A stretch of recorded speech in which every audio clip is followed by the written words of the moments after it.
Hello and welcome to All Talk No Dice, the worst excuse for a D&D show you can find online. We just want to thank everyone for the support of last episode.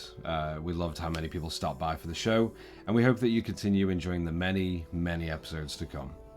Now, with all of that said, from last we left off, the Companions of Fate found the low grumble of the ravine fill the pitch-black night air as Tara decided to traverse a rickety rope bridge. Through a few steps and bridge sways, assisted by Gerald and Rayloff, Tara, you found yourself ambushed by gelatinous sludge tentacles that viciously hurled towards you as you began to make your escape. Finally finding your way, soaring through the air with your magical boots, taking another hit as the sludge began to crush your bones and almost turn your leg to jelly. You hurled from the air into Rayloff's arms and all gained some distance before setting up camp. And as you did, you saw a familiar light begin to shimmer on the ground. You all began to prepare for the worst until a flare was shot up into the sky, and very quickly, you saw Duke trudging through the thick sand down to all of you. You all shared information regarding his lost horse, Thistle, as well as your theory that Eric has created a weapon powerful enough to pepper you with shots from a large distance in a matter of seconds. Duke very quickly promised all of you that if you make it back to Brenton and you find Eric, he will remove him from this plane of existence. Now, as the dawn sun hits all of you, you find yourselves waking up from a deep, much-needed slumber, knowing that today you set your sights on traversing the Crawler's Respite once more, and finally return to where it all began. This is where we pick it up. So, all of you mark down, if you haven't already, that you completed a long rest. And throughout the few days of travel that it'll take you, surprisingly, the Doom Whispers traveling across quicker than how you arrived in the horses and carriage. Is there anything any of you would like to do for the first day of travel?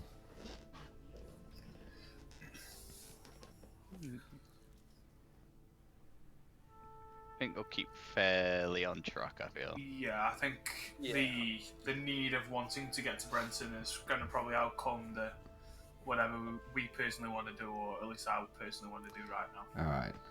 As I think maybe if actually got some chance, Gerald will pull out the violin, but we'll then start trying to do like a dee dee dee dee dee dee dee dee dee dee dee dee dee dee cell sound coming from it. Getting some pace as we go along. okay. This is as you're riding on my Doom Whisper behind me. Yes, because I've got some time. So you're holding on to me with... Yeah, fucking will. My legs are just holding on to the base, maybe. I'll say because I'll Gerald, grip my because you're smaller, would you be tucked on the inside of Rayloff on the Doom Yeah, Whisperer? be on the inside. I could do that, couldn't I? Just so you Make can more rest. sense. You can rest against his large thighs as you. Yeah, and then when you sway, I can move into. Yeah, this is looking good here. Terry, is there anything you wish to do along the first day of travel, or anything anyone wants to do as you wake up?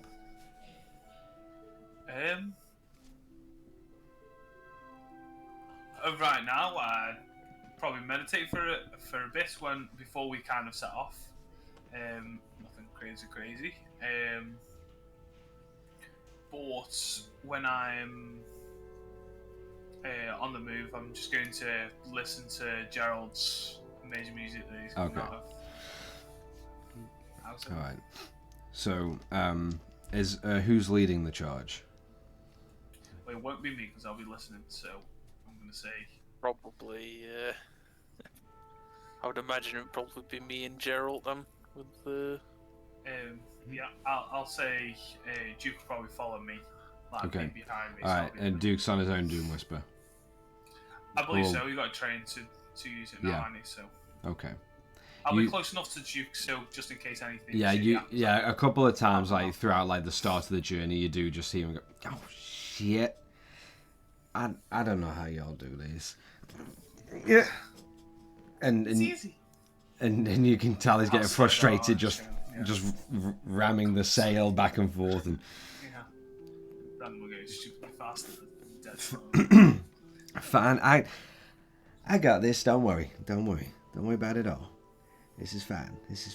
It ain't fine. And you just see him like, I just plow forward before you quickly see like darts his head back to you, Tara, and he sees you kind of leaning back a little bit. It's like, and he leans back slightly, and you just see it like come to a grinding halt in front of you, nearly cutting you off. Shit. Sorry. It's okay. You'll get used to it. And he just leans forward, and over the period of the day, you can tell Duke gets used to it. You can tell he's very much, it's alien enough to him, because it's usually a horse under him and reins. There's very, very different. So for Rayloff and Gerald, if you guys are leading the charge, I would like both of you, either one of you to roll with advantage or both of you to roll single rolls for survival for me, to see if you can maintain the right direction, the best route, and what kind of time you'd be looking at. Roll with some advantage, shall we? Go on, Chris. 18. 18, okay. So for the first day of travel, you find nothing gets in your way, as well as you do stick to a fairly consistent path heading southward to be able to at least just by the end of the night or end of the day, whenever you decide to stop and rest, you all have probably just barely gotten up to the Meridian Road and being able to catch back up on that route. So then it is just straight down the road back towards Brenton. We are avoiding where we came from by getting nailed by the weapon, aren't we? Just as a mental note. As you are traveling through, and the evening night is now just like dimming slightly. As you're riding, like kind of like at a steady pace, not speeding at all, but just taking your time to make sure that Gerald and Rayloff, you have time to look across the stars and find any constellations that look similar, or and be able to figure out where southward is throughout the day and the night. And you just hear Duke, just as he leans to all of you, still just like all of you just going at a steady pace. Hey! Yeah.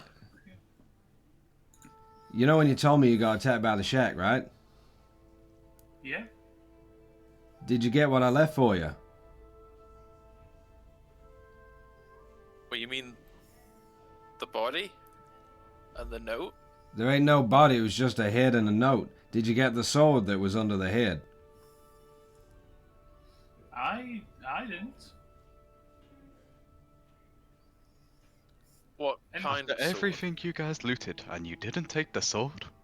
You telling Well, I me you would have didn't? thought that the biggest guy was. I've got a sword of my own. Pulls out. Hold on. Everyone stop. Slow down. And you see Duke kind of just step off of his Doom Whisper for a second. Mm-hmm. You're telling me I went to all that trouble and we got rid of Cruel, leaving his weapon behind under his head. You got the note and you found other things, but you didn't get the sword. Did you not want to keep it? If I wanted to keep it, I'd have it. But you're saying to us that we should have kept it. Well, Is this because you didn't want to see us and now you have? it was a gift that I wanted to leave for you. You could have given it to us. No, because I cannot carry it all too much. One sword isn't crazy. I already, as he just tugs on his backpack and you hear all the rustle and jingle of all the metal, I already have enough to carry. Well, We have a bag here. If you want us to carry any loose bits and No, that's fine. lighten your load. That's fine. But I left the sword and the note and the head as a gift for all of you. Well, if we somehow pass that way,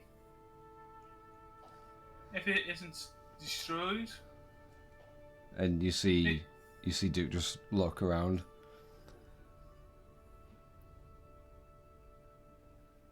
Well, it should be over there, right? Just over a few rises. we could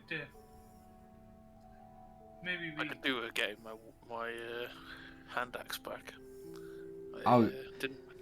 So, you're willing to go back for a hand axe, not the sword that I left for you as a gift. Fine, No, I shall take well, the gift that then. you If didn't- somebody has to take a sword, I shall take a sword.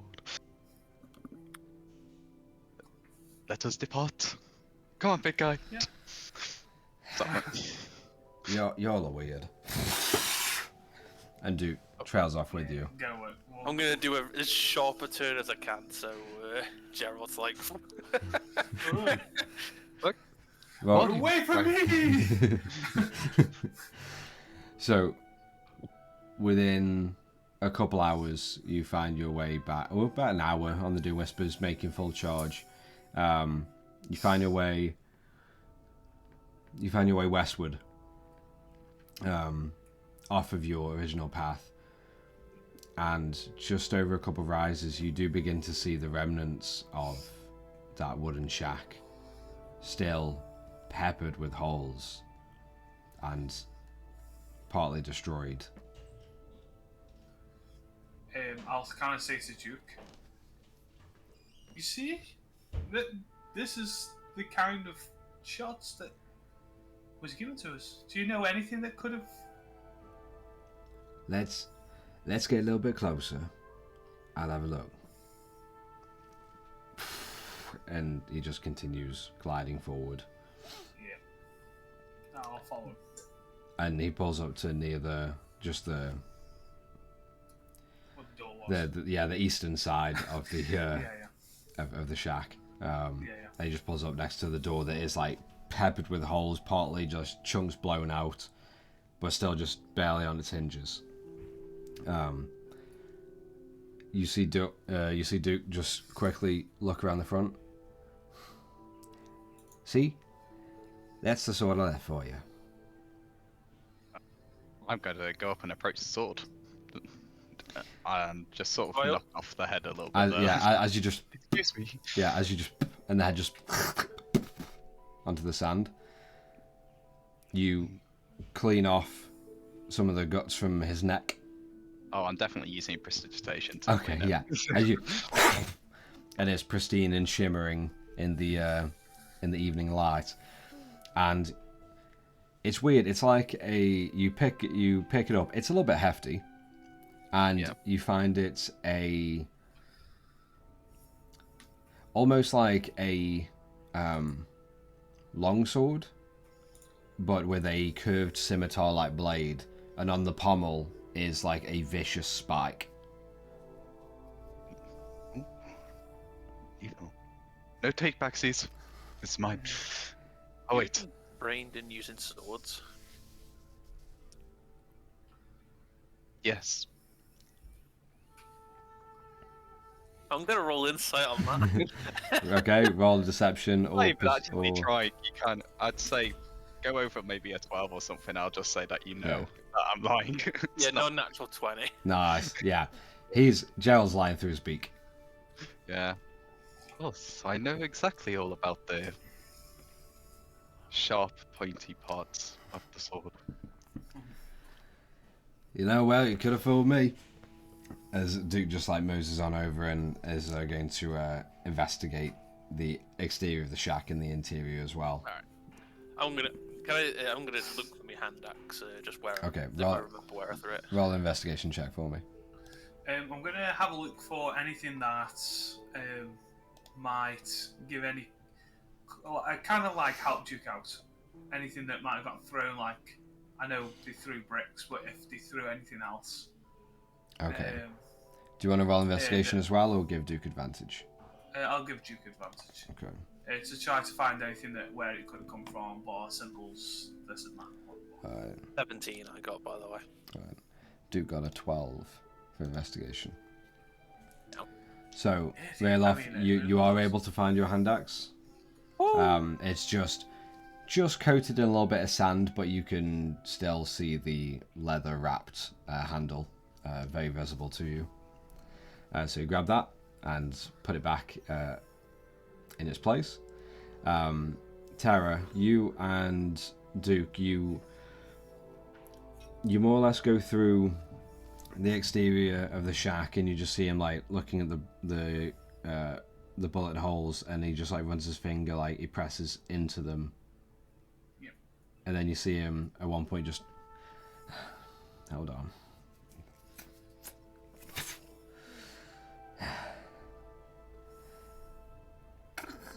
And he just uses one of his claws to just scrape from the inside of one of the holes. Yeah.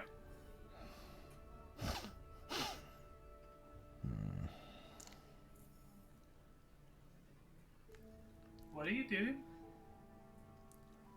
And you just see him turn his head. What does it look like I'm doing? You're I'm smelling tasting the and shack. You're one weird guy. I'm gonna walk off and try to look for anything else. As you go in the interior of the shack, and you hear Duke just mumbling to himself. It's the same iron. It's the same black powder.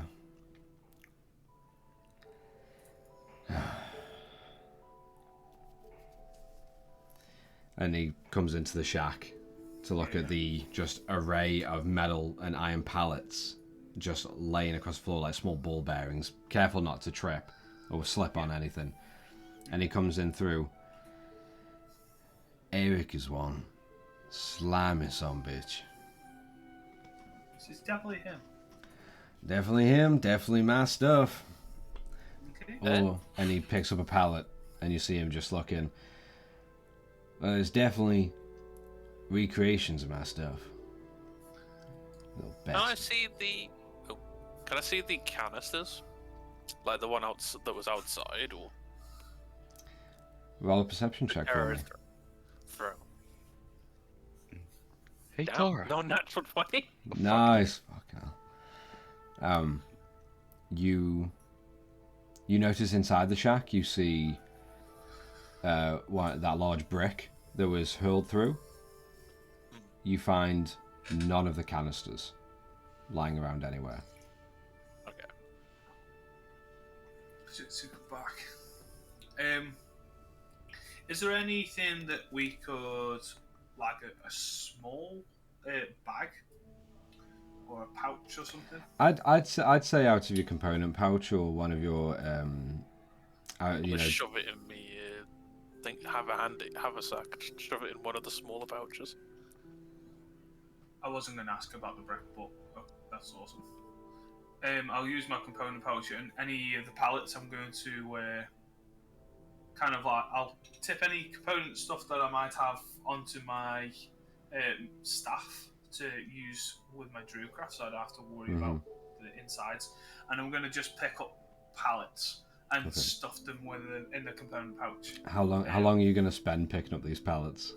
For how long until people have done, pretty much. Okay. I'll do it until we're ready to go. Okay. But or until the bag's safe full. Yeah, you.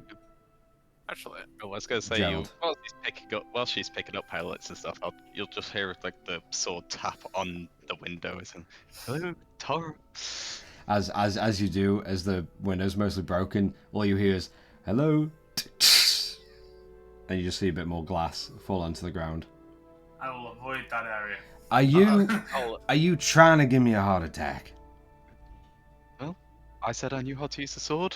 It clearly breaks with things easily. Well, that's good to know. I'm just gonna grab the tip of the sword and just lift it out. Yeah, as you just raise the tip. Nope. What can you use?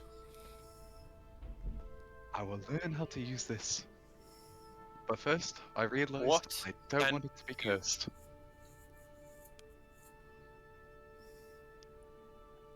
use any swords? I used a really sharp knife to cut the bread once. I'll let go of the sword, and I'll pull out the scimitar. What about this? I think you're overestimating how much I know about swords. You just see a Duke as he's like partly just in the middle of like putting one of the pallets in his mouth and just like just trying to crush it between his fangs. It gently giving in slightly. You know, as impressive as that is, to use a really sharp knife for cutting bread, if you want me train you in how to use a sword, I can show you. Why not? It can't be that hard to learn. It can't. And you see Duke just go to where Rayloff had just kicked through the back of the shack, and you just see him, and he just pulls off two like offcuts, like thinner parts of the 2x4 planks, just about enough to like hold in your hand, and about 3 feet long, give or take. And he just holds both of them up. Right. Go outside. Technically, I'm already on the outside here. I just tapped at the window. Move out the window. Let me get outside. And While that's happening, I'll pick up some of the rounds as well to try and use them as scrap metal later on. okay.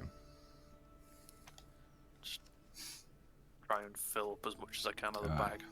So as you continue, you're collecting what for scrap metal? Some of the pellets. Yeah. Okay. And Terry, you're collecting some pellets as well for your own component pouch stuff. Assuming it's just scrap iron. Okay. Just because I know that Duke was worrying about slipping, I'm thinking, oh, I could use this for maybe something else. Yeah. As both of you begin to do that, and the evening light is still dimming. It's not crazy dark right now, but it's kind of like that like nice like navy blue, like really bright evening. Yeah. So still dimming, the temperature's dropping very slightly. But just outside the shack, Gerald, Duke just takes his bag off and puts his glove back on. Now, you all learn how to use this. I mean, aren't I going to hurt you if I use this? No. And he just throws you one of the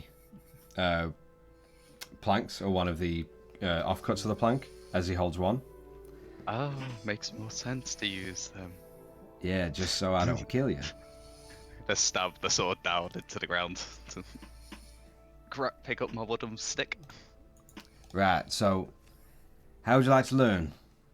Trial by fire? Or a nice little demonstration?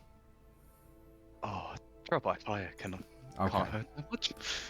And you just see him, like, as used to the firearms as Duke is, you kind of just see him just... and he just, like, almost, like, flutters the wooden beam in his hands before just racking it out to the side. And then just bringing it up, like, facing it to you. I was just gonna do the only thing he could do and just sort of try and flick the swords between his hands like that to hold it. You just... Right. Let's try it out. Alright, I want you to roll initiative.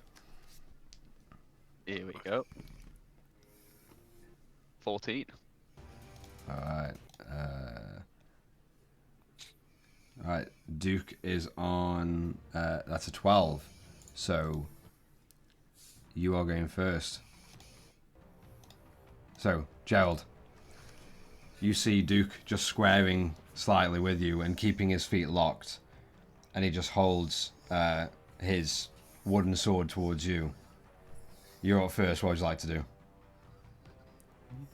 Surprise attack! And he's going to come over and rush and try and just go for a slam down. Okay, roll for attack. Oh shit! Nice, 17. And it does hit. Roll for damage. I'm gonna say, roll a d4, and add your strength. 3. 3, nice. So that's 3 points of damage to Duke. As he as you just surprise attack, and he just kind of looks at you weird before. Damn it! Aha! Fine. We'll play. And he's going to make two attacks against you. The first one is a 11 to hit. Just misses. And the next one is a non-natural 20 to hit. Definitely hits. Alright. It's a d4. It's a 4 plus his strength. 1. So, oh wait. Short sword. That was partial. Okay, yeah, so 5 points of bludgeoning damage to you.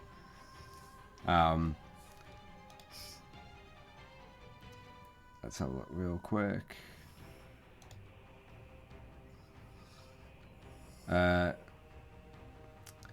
He is, yeah, and he's going to just like stay within range as he goes for the overhead, and you just duck behind it, and then he just comes up and just lightly taps you in the sternum. You kind of Thanks. Come on, your turn. Only way to learn. Okay, and I'm gonna spin. He's gonna spin around, and just holding the what sword out. I'm just gonna call it a sword. Okay. Just Yep. Hopefully catch him unawares. That is a 10. 10 misses as you spin, and he just goes and just clacks it right here. From that, I will learn humble and take a few steps back, essentially, like, yeah, definitely rolling back to then skirt. So I've got like a 5-foot distance in between there. And as you dart off, you just see a Duke. Not too bad. And he just runs towards you, and as he does, he scoops down towards your level, and just scooping up a small handful of sand. Just throws it in your eyes. I want you to make a Constitution saving throw for me. 10. The sand catches in, and you are just blind and stinging, and it's just the worst feeling of just little sand, just bits of sand jammed in your eye. Before Sand. he's going to make an attack with you being blind for advantage. Natural 20. Yes. Which is a 4, 8, 9 points of bludgeoning damage. Nice.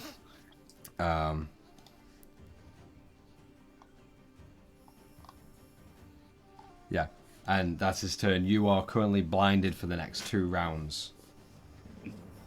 And you just hear Duke, just after you hear just a clack, just a clap against the back of your head.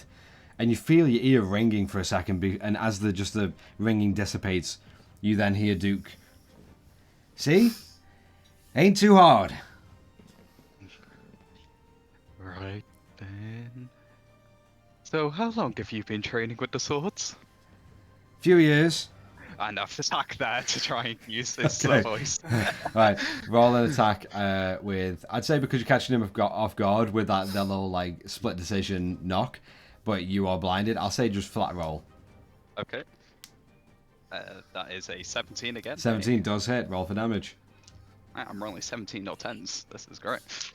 And that's 2 points there. Nice. 2 points of bludgeoning damage. Yeah. Ain't bad. Ain't bad at all. And he just like goes to swing with 2 hands towards you while you're still partly blinded. One more advantage. That is a 18 to hit. Hits. 3 points of bludgeoning damage. And then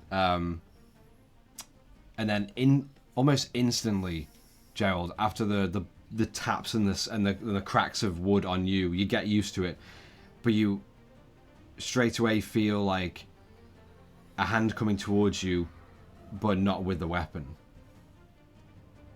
Tara, you like peek over the window, and you see just as Duke claps Gerald just right in the shoulder, and as Gerald is still kind of covering his eyes and trying to wipe the sand out at the same time, you see Duke then, just after coming back, you like that, he takes one hand off of the stick and goes to rake across Gerald's chest with his claws. That is a 13 to hit. That hits just. Alright. That Seeing is... it just hits, it's going to make me stop for a sec. That's 5 points of slashing damage. Okay. Now, coming into this round, you are able to... Your eyes are stinging and they're watering, but you can now see. Could I just pop in a quick message during fight? Yeah? Hey! That's not fair! Does that mean that he can... Well, that's right. It's a fight. It's life. It ain't fucking fair. Come on, Gerald. Okay. Keep going. As that's happening, I'd like to just start breaking off some of the wood to get a big chunk of it, so like a two-handed one. Okay. Roll the strength check for me. What's it called? Gerald is just going to go for... Could I use enlarge Yeah. on Gerald? Sure. It's the I'm natural going 20. to... Natural 20. You break off like almost a whole part of the wall for a beam, and you pull it off, and it is about 7 feet long. And you broke it off to just like shimmy like a nice big handle of this big bulbous huge plank of wood. Yeah. I'm going to say, well, if it's not fair... And you see Gerald from your smaller viewpoint. You and you are now head height, if not just teetering over Duke. You better not play fair. Fear the giant crow. As you roll an attack. You also do an extra d4 and a damage. Okay, that's a 2 though to hit. A 2 Cry face. misses as you are getting used to your form, and you just overshoot where your hand's coming down, and Duke just like shimmies forward closer to you as it just into the sand, and then you pull back out and you see Duke. Well, it ain't fair, and then there's that shit.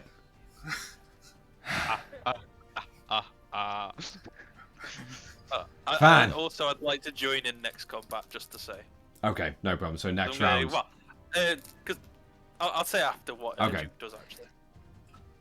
You see Duke at this point. You ain't playing fair? That's fine. And he just launches the stick towards you.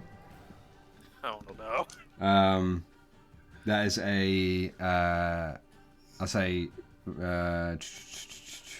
adding his dex.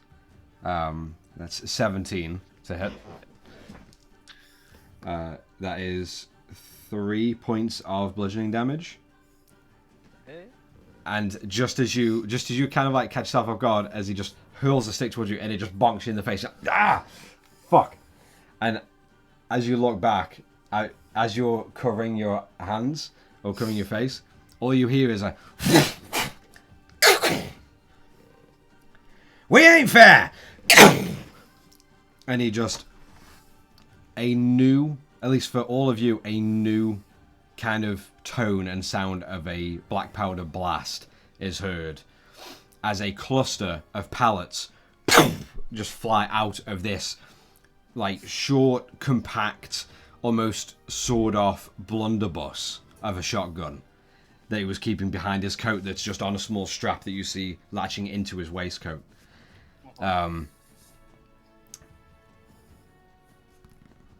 That is natural 19. That is a 16 to hit. That hits. Oh, sorry, no, sorry, 26 to hit. I was gonna say Yeah, that. I was going to say with a natural still 19. less. Okay, yeah, a lot less. Blah, blah, blah, blah, blah.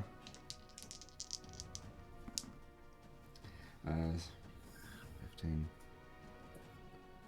That's 17 points of piercing damage Ooh, that one went through. as he's going to use. You're gonna hate me. He's going to use action surge. And you see him just quickly like crack the blunderbuss open and pull out like another small little like weird like cylinder and just jam it in.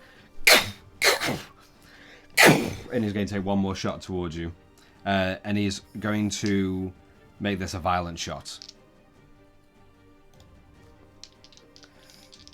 Second part in the reload, I'm going to Joe's just going to try his best to block it with the wooden stick. Alright, so that's 21 to hit. Yeah, that hits. Alright.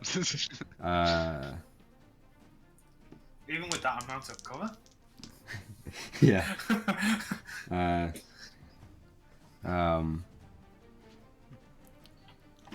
Okay, so it's...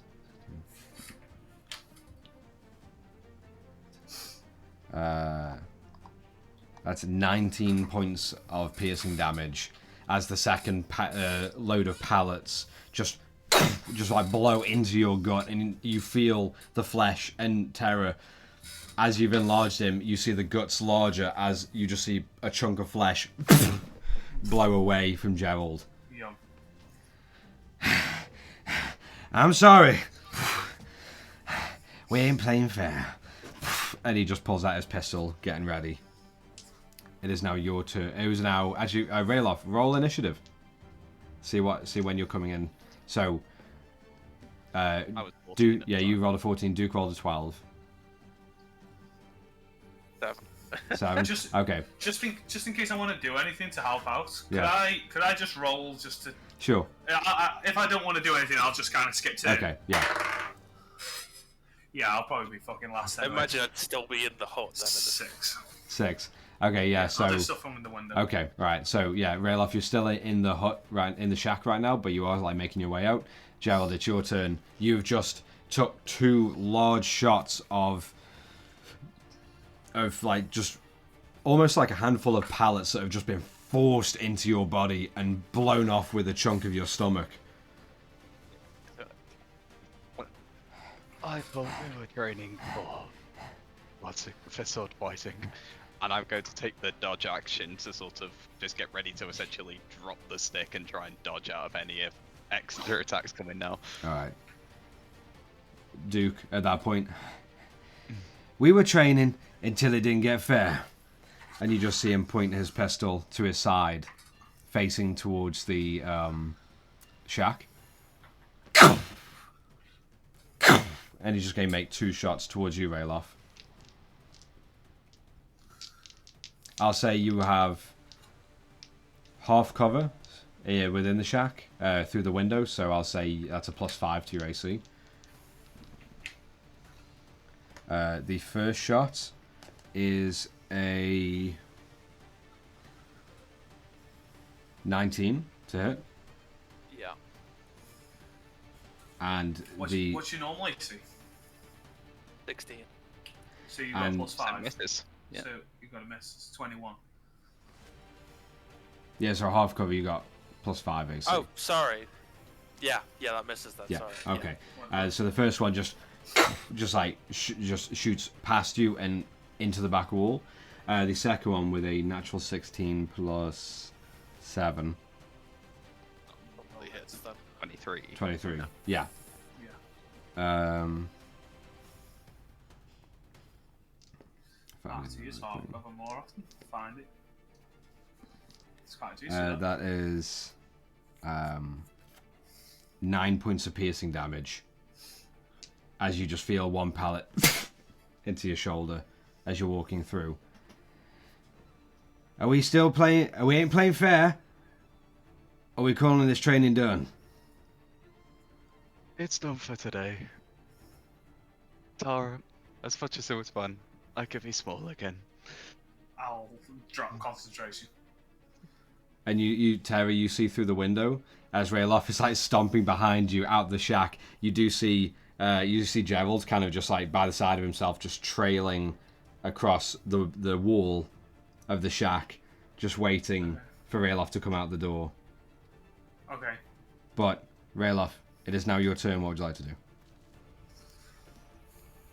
I wouldn't be able to do much anyways. I'll step out Mm-hmm.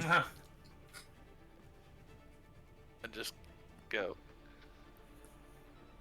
I was coming out to help you, you arse. I didn't need no help. You needed arse. You are an arse. Oh, so it became unfair and suddenly it was okay to bring out the biggest fucking gun imaginable. It ain't the biggest fucking gun imaginable. Yeah, Eric had it right. Eric had something. Right, are we all... Gerald, was that enough training to enlighten you on how to use swords? I think I got some of it. Okay, well, we'll leave it at that then. We'll try again tomorrow. Could be there. I think I will use... Yeah, I think we'll definitely use Cure Wounds. Second level on myself. Or almost instantly, Gerald just heals himself. I'll go stand next to Gerald and just lightly tap the end of the stick into like one of the hits on his arm where the stick would have hit it. Yeah. Oh. Okay. Still sore.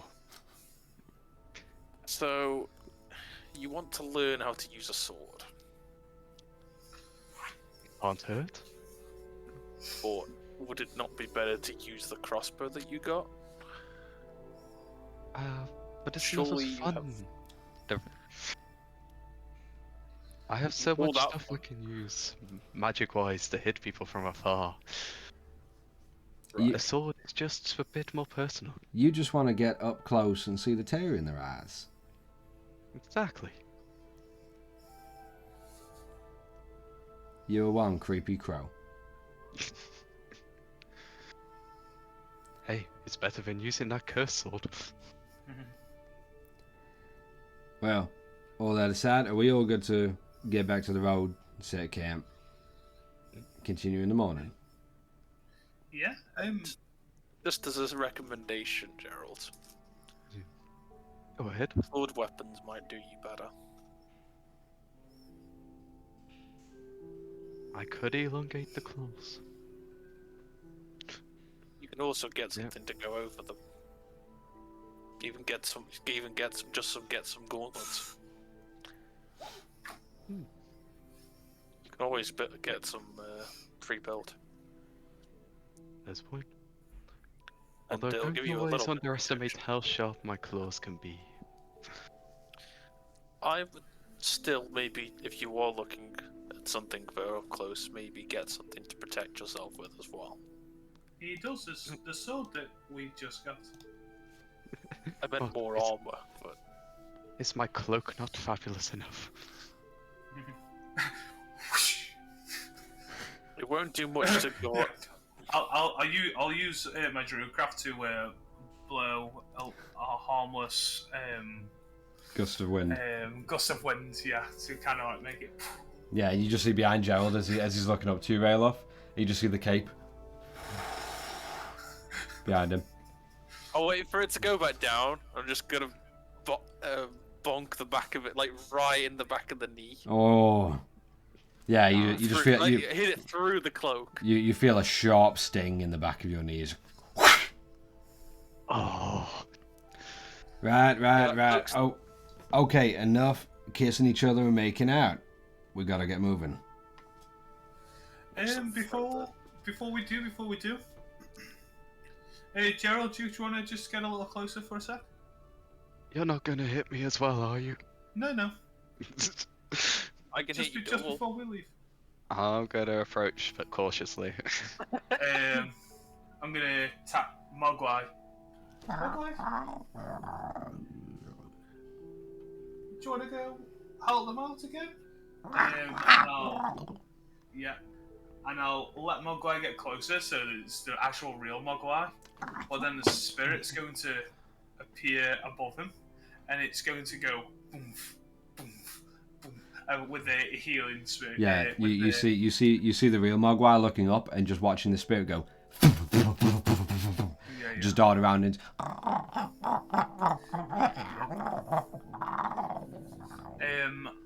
I'm gonna. Does Duke look quite bad? He looks a teeny bit knocked up. I'll put 4 into Gerald. I'll put 2 into Duke. Okay. I'll do Duke's first now, so it's a bit easier. 5. He gains 11 health points. Perfect.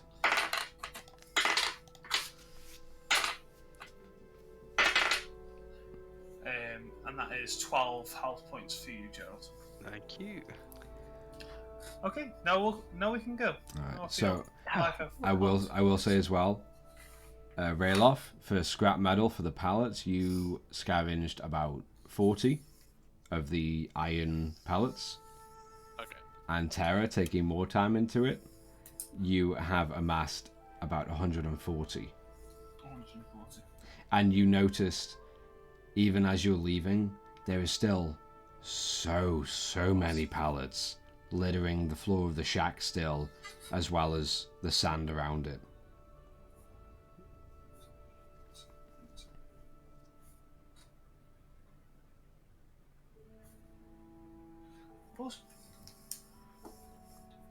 If we were to guess on the amount of pallets that came from Duke's say shotgun, I'm assuming that he would have the most pallets out of, and visually got it to the amount of pallets that are on the floor, how many people would there have to be to make that much pallets?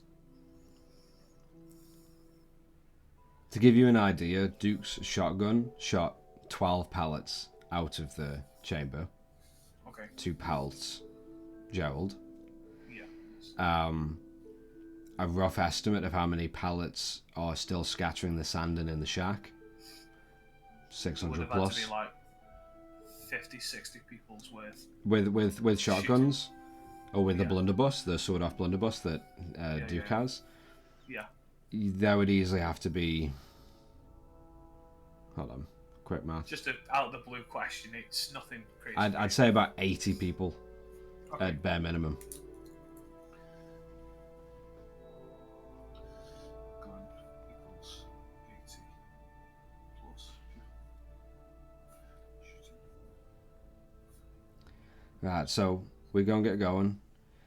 We'll get back to the Meridian Road and then settle down for the night.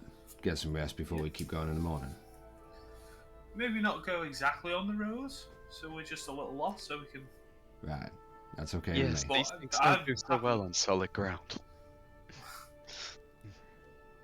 You would have first-hand experience. First beak experience, yes. Get on then. Let's get going. Oh, Gerald will pick up the sword, or remember to pick up the sword. Yeah. Stash that. We'll put it on like the belt part so that you can leave some on there, and then we'll join rail up there. Okay, and you all continue to head off back eastward to continue your journey southward along the Meridian Road, and you just as nightfall is definitely coming upon you, and it is very, very dark midnight blue in the sky. You catch up to where the Meridian Road is, only a couple hundred feet away, as you stay off of the road and begin to settle down for camp. Yeah. Right. Is there anything anyone would like to do as you settle? I would like to use. I'm going to use 2 of my slots to make good berries. Mm-hmm. I'm going to offer 10 of them to Rayloff assuming if he makes any food or anything to consume. And I will give two to Duke, two to Duke. Mm-hmm. No, I'm not. I'm gonna give 3 to Duke and 2 to everyone else. Okay. Yeah. 3. No. My God, I am bad at math. We went to school. We can count. Cheers. I'm gonna give him 4. Okay. I'm gonna give us 2. Okay. I'm gonna, when I get to Duke, I'll say, you can use them for tomorrow. They'll last. Right. Yeah. Thank you If very feel much. a bit hungry, pop one in. Thank you. Well, If you need a little top up, pop one in. thank you. Well, I really appreciate it. And I forgive you for cheating in our fight. Don't scratch my friends. Don't make your friends giant. I don't think scratching was the main issue there. Don't scratch my friends. Don't make your friends giant then. Don't scratch my friends. And I'm gonna walk away and start giving Gerald and Ray off their 2 good berries. I'm going to go with the more important one. Don't blow holes into our friends. You, I prefer not having the holes in me. both Gerald and Rayloff, as both of you say those to Duke, and Tara is handing you good berries, just with passive, both of you see kind of like a half grin, but then like the grin kind of drops a little bit and the eyes are just glued to Tara, kind of like just mean dogging her, just almost like furious in the eyes, but a half grin. Because he knows he's lost. Obviously. Although, if you want a giant version of me again, we can do that. Nah, it's fine. That's fine. We'll train the normal way, and as long as none of your friends cheat, then. How about if I reduce you? Would that challenge you? Not really helping to learn swords, is it? You know, Tara, that wouldn't hinder me whatsoever. Sure. I'm pretty sure all of my weapons can still hurt you just as bad. Probably so. But you're gonna be small. But the And it's next gonna time we do challenge you. sword fighting, you're not gonna have any guns. No. And you're not gonna use your claws either, because scratching is, not fair. You make me small, I'm gonna scratch. You understand that, right? If you scratch, I'll do something. And we just agreed to actually And train. you see, in this moment, you see Duke just step forward, straight towards Tara, just nearly touching nose to nose. Okay. What are you going to do? I'll move him slightly forward. Only a small part. I'll get the knob of the cigar.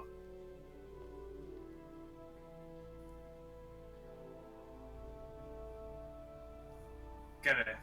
Make Drew crap with a mini torch. Light it up.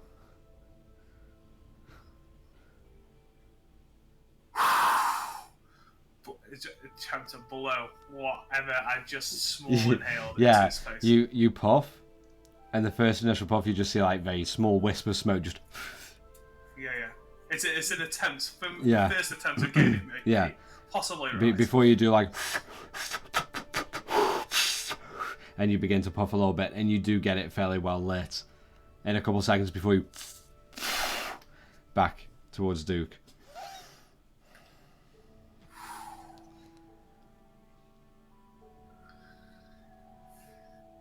Are we really going to do this now? Can we not wait until we get back to Brendan and deal with it into someone who actually deserves to be hit? Yeah, I agree with that. 1 second. And Duke just leans in to you, Tara. Leans into your ear.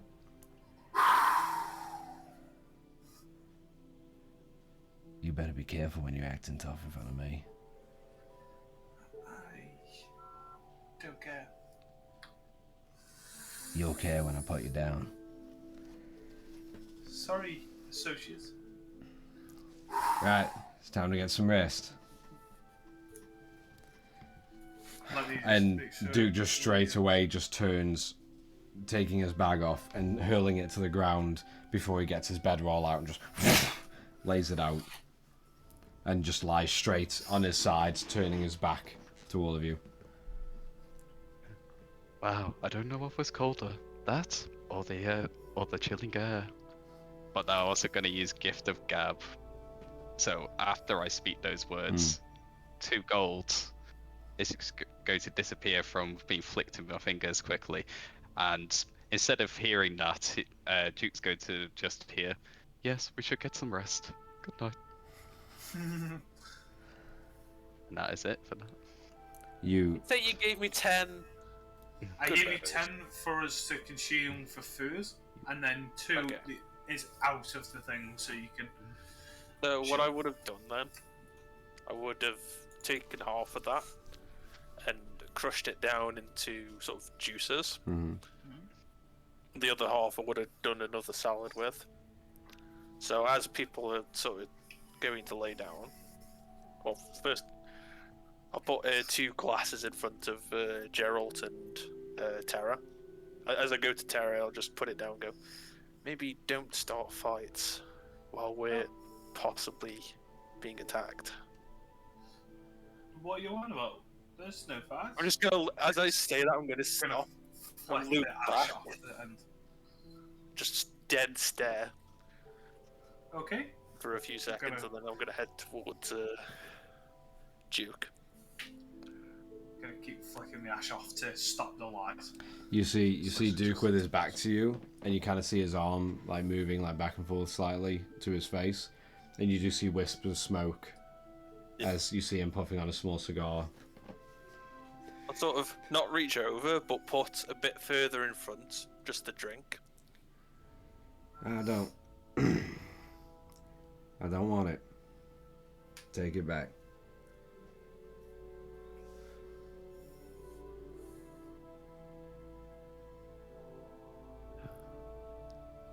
Are you sure you don't want it, Duke? And he just turns to you. I said I don't want it. I ain't repeating myself. If it was loud enough, I'm gonna mind link with Rayloff and say, "Keep it there." I'm just gonna ignore what Tara's. I'm just gonna move it. You just put it like next to him, but just like a foot away from him. In the sand. No, I'm just gonna. I'm just gonna lift it up and just put it. Every Yeah, I'll just put it sort of near where all the where I've Got you. sold my Okay, food. yeah, just So it's still next to the there. campfire. Yeah. Yeah, I'm just Still gonna enough. cover it, Okay. just so nothing can go in. And then I'll just start.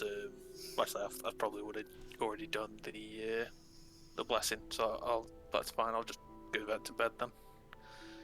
Just yeah.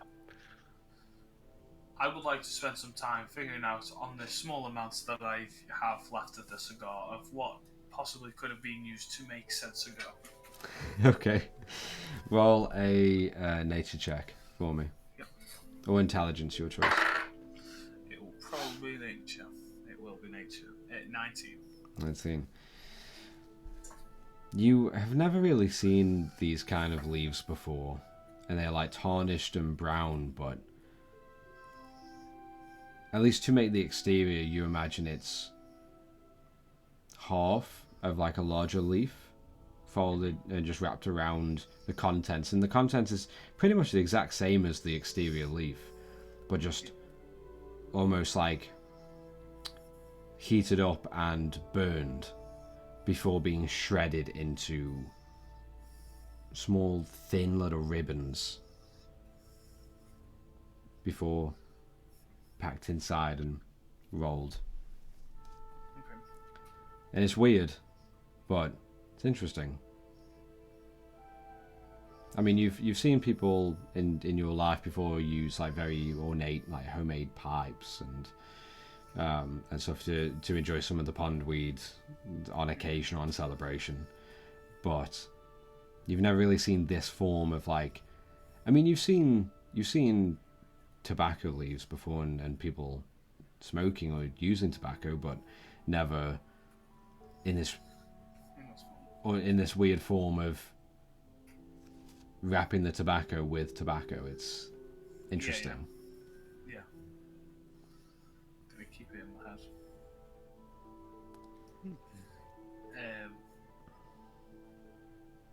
Yeah. I'm gonna use the ritual spell of speak with animals, and for the 50 minutes left over that I get. Oh no, tell a lie. With the 10 minutes I get, I'm just going to catch up with Mogwai and make sure he's okay. If he wants anything in particular, nothing vast information. Hey. Hi. Are you okay? I'm good. How are you? You got real scary just before. Oh, don't worry about that. And you see Mogwai kind of look over to Gerald, to Duke, and then back to you. What? Yeah. What's with his bud anyway? I thought you were friends, like good friends. You mean pointing at Duke? Yeah. Okay. I'm sure we will. Yeah. I know you will. Eventually. You're a great friend. Yeah, but you're more than just a friend, Mogwai. Yeah. You're family to me. Your family, me too. Yeah, good. I'm gonna give him a Oh, this is so good. It's so warm. Cuddly. Do you want to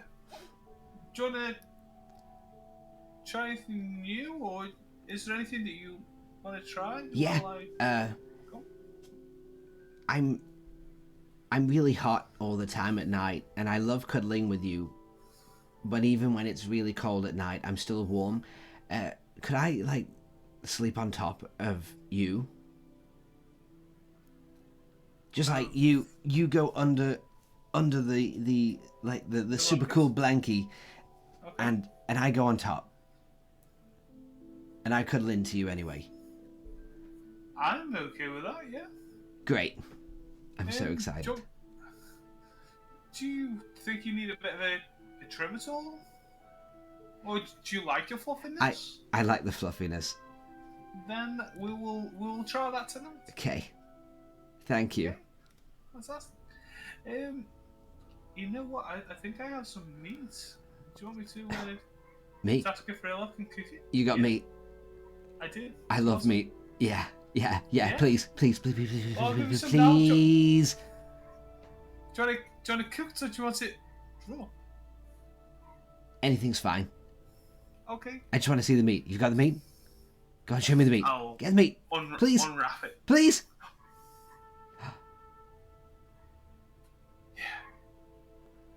And you just see like Jewel just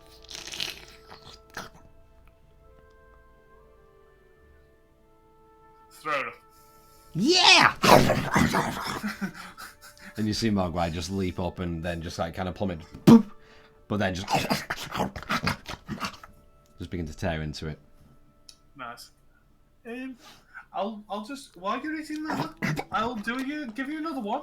Okay. Yeah. But then we'll try the sleeping, okay? Okay. And he just like keeps tearing in. Yeah. I'll leave the last bit like on the floor, but over the cloth. That it's Yeah. there, Okay. Yeah. so it's not all of a sudden. And you see after the initial inhale, you see Mogwai kind of like just like tuck into you, and then you just see his like little beak just. Yeah. And just begin to like nibble some of that meat on the cloth as he's on the outside of your blanket. I'll do him a stroke. Good night, buddy. Good night, family. And that'll probably just be the end of the speak without. All right. Sorry to interrupt before you sleep, Tara. But could I borrow the magnifying glass? Of course. Just be careful. Thank you. When aren't I? There. And I'm gonna use that to try and identify if the sword is magical. Okay. Alright, so let's have a look.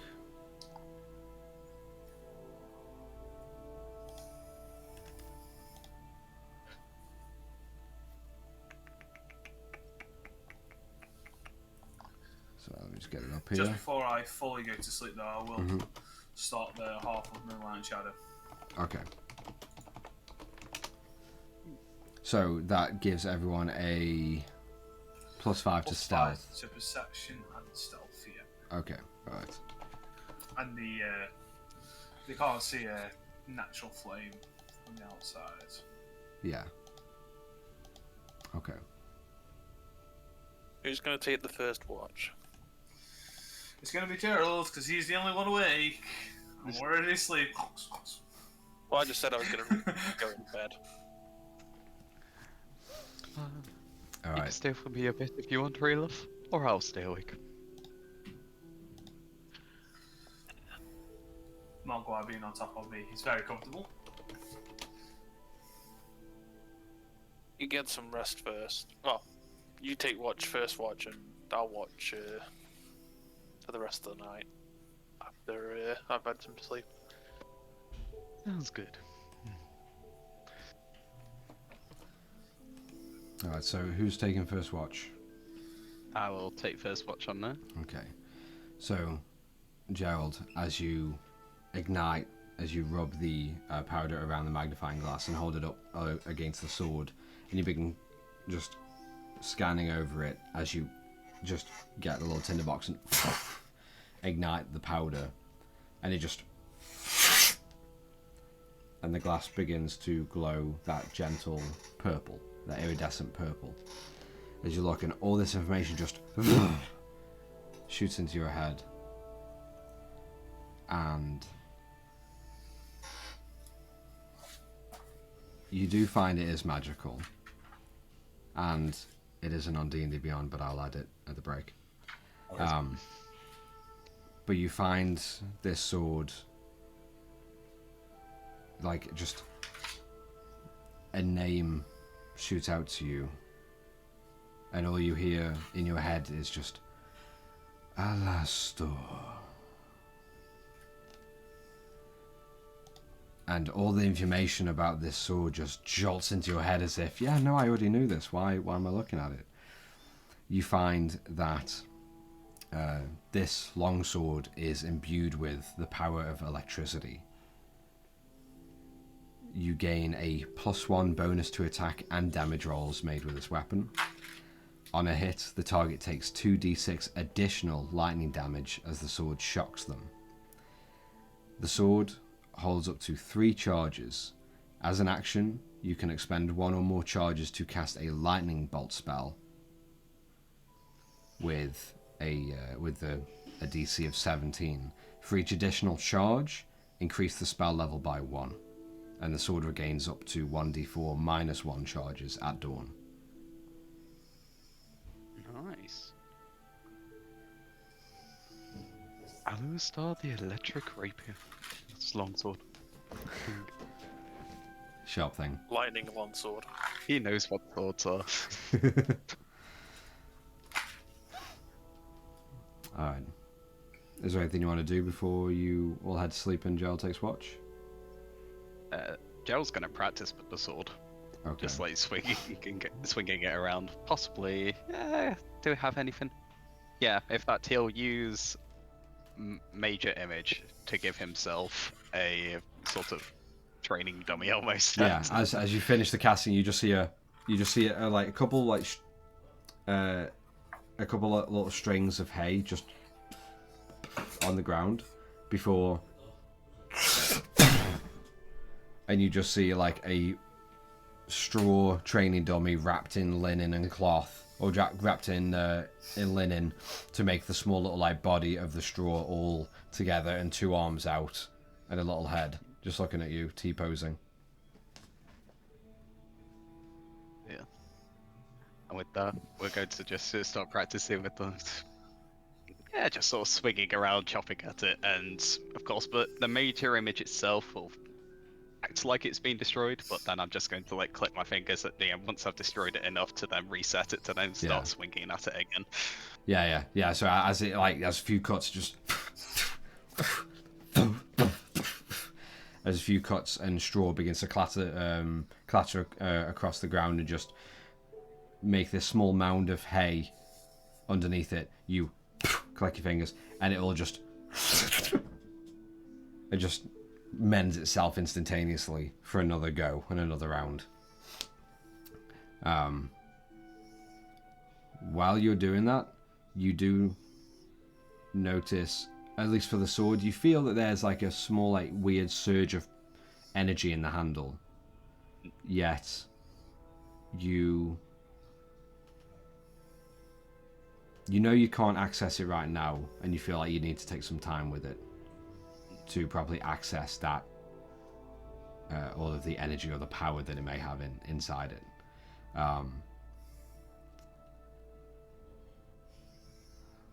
But aside from that, I want you to roll a perception check with disadvantage for me, as you are putting more focus into training with the sword than you are keeping watch. Let's do this. Wherever that dice just went.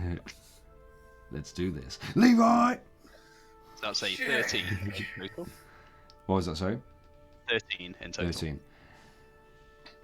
You don't really see anything out in the pitch black night air. It's almost silent, minus the hits to the straw dummy that you have made in front of you. But you look across your party and everyone is just flat asleep.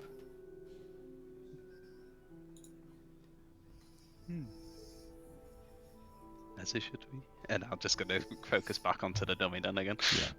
And you continue for a little while longer before you find yourself beginning to get tuckered out a little bit. Who is taking next watch?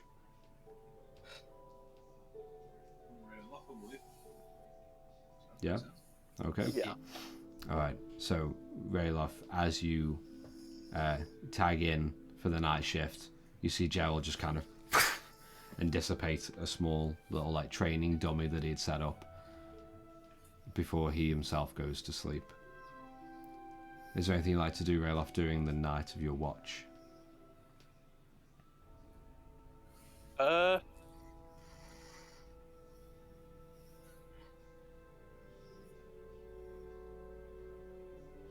Yeah. What I'll do is I'll still keep an eye out, and I'll probably focus on using the dragon for that to keep watch while I'm doing this. But what I will do, I'll write a note for Duke, so and I'll put it next to him, so when he wakes up, he'll see it. All right. I'll send you the notes in a minute. Okay. Awesome. So after you quickly write the note and you keep your eyes peeled, and the dragon does as well, roll perception check for me. Yeah.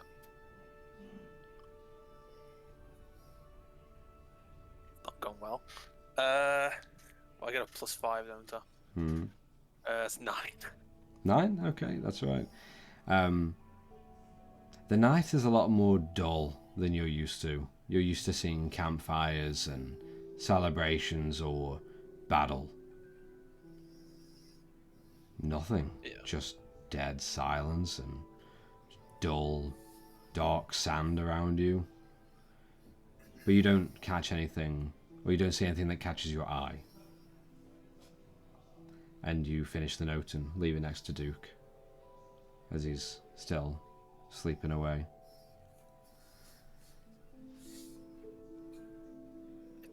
And you quickly find yourself just going back to sleep as your watch is done, finding that there's only a few more hours of the pitch black before day returns. Gerald. Yes.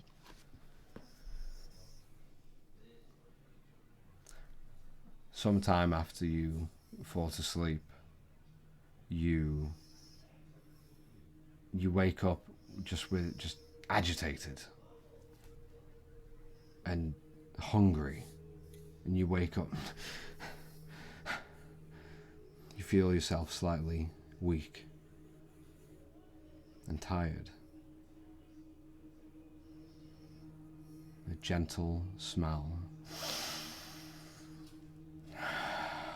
wafts across to your beak, and you find something so tantalizing about 60 feet away from where you are now.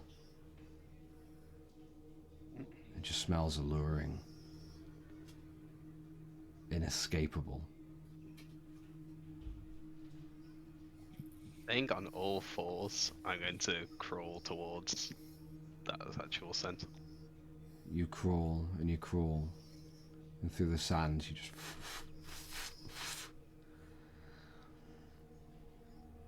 And as you get right up to the source of the smell, you find a small dead crow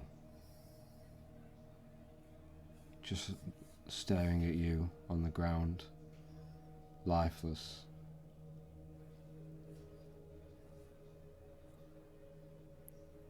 I just sort of look deep into the crow's eyes at that point, to then just stab my beak into his chest Yeah. and devour.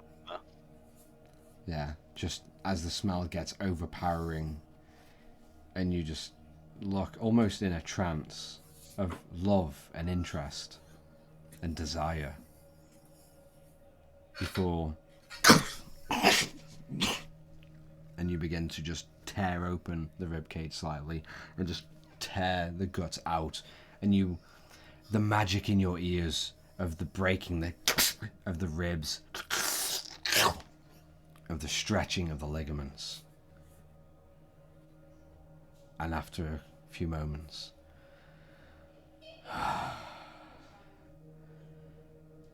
you feel so at peace and sated and so calm in this plane.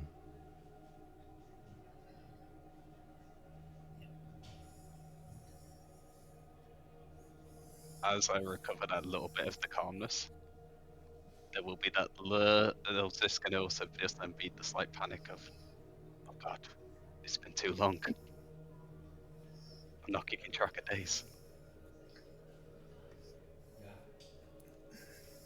Good.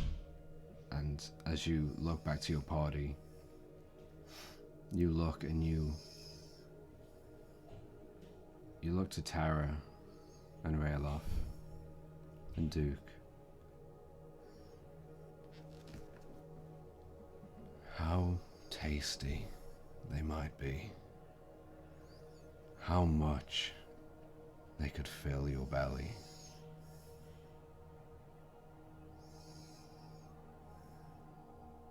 Just how much your beak is salivating at the thought of tearing open their soft flesh.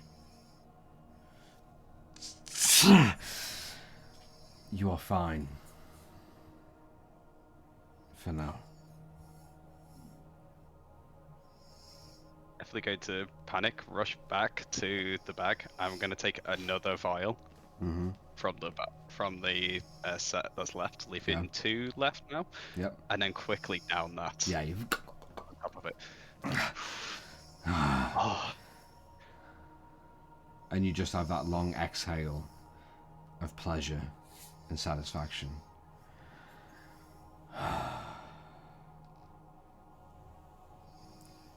Just in the corner of your eye, you see Duke looking towards you, partway through putting his bedroll into his bag and setting the Doom Whisperer up. And he just looks at you silently.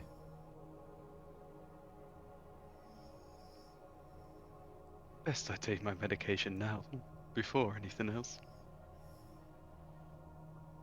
And he just kind of walks over to you with the Doom Whisper just dragging behind him, or to the side of him. You know, we all got secrets.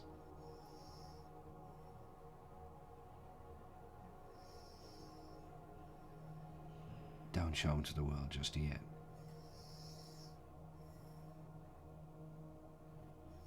I'd like the insight if he actually has figured something out properly. Okay.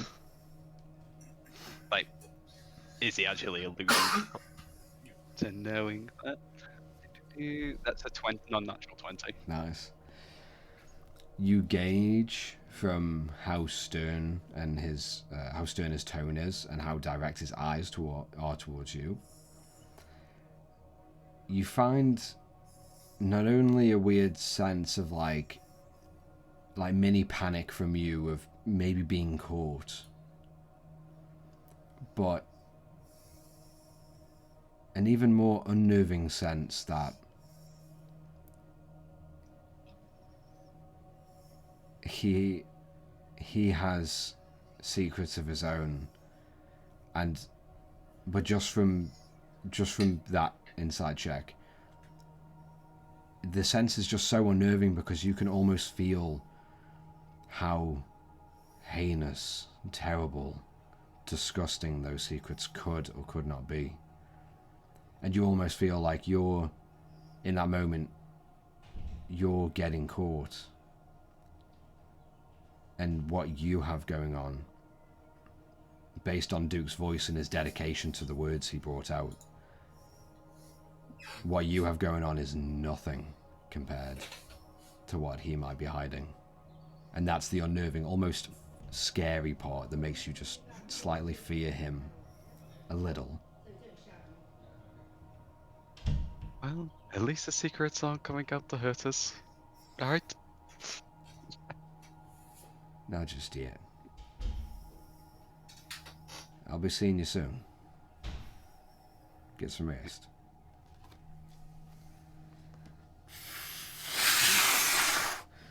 And Duke leans forward Where are you heading? and heads off in a southward direction. Southwest to get back onto the Meridian Road from where you are. Okay. Or at least in that direction.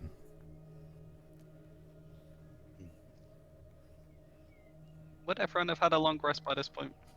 No, I'd say more of a short rest right now. So, Alright. as you finish off the last couple hours of rest, you will have the long. Yeah, I'm I'll let guessing them that- finish. I'll let the party finish their rest before Okay. waking up properly. All right. So I'd say,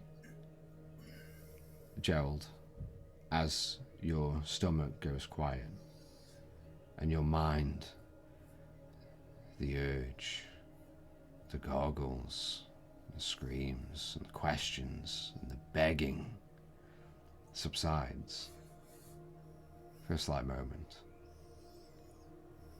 In this moment you feel peaceful, a sense of tranquility you haven't in a few days. And you feel almost less erratic in the moment.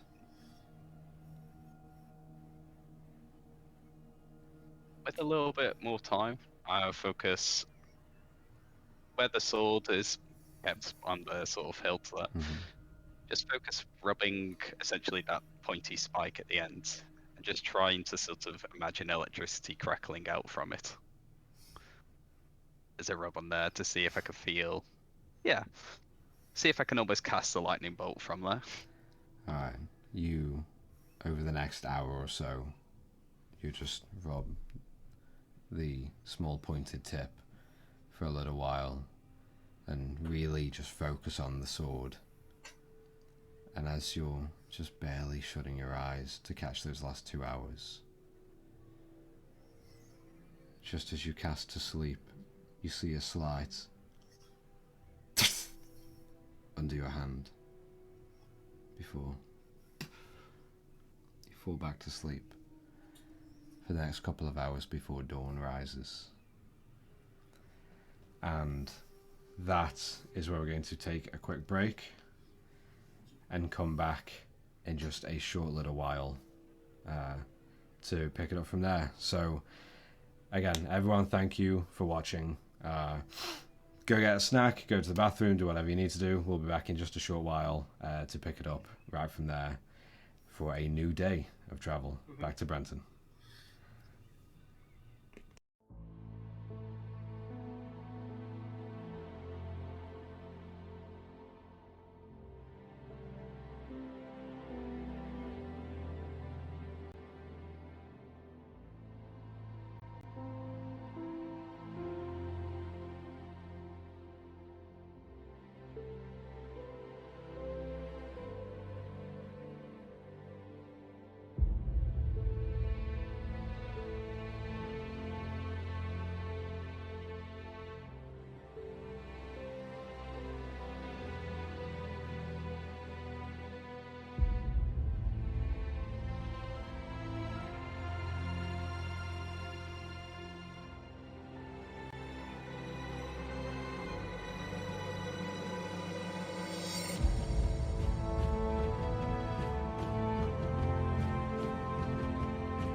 Okay, as we come back into the game, the party has just began their journey now into the night of the, into the first night after the first day of travel.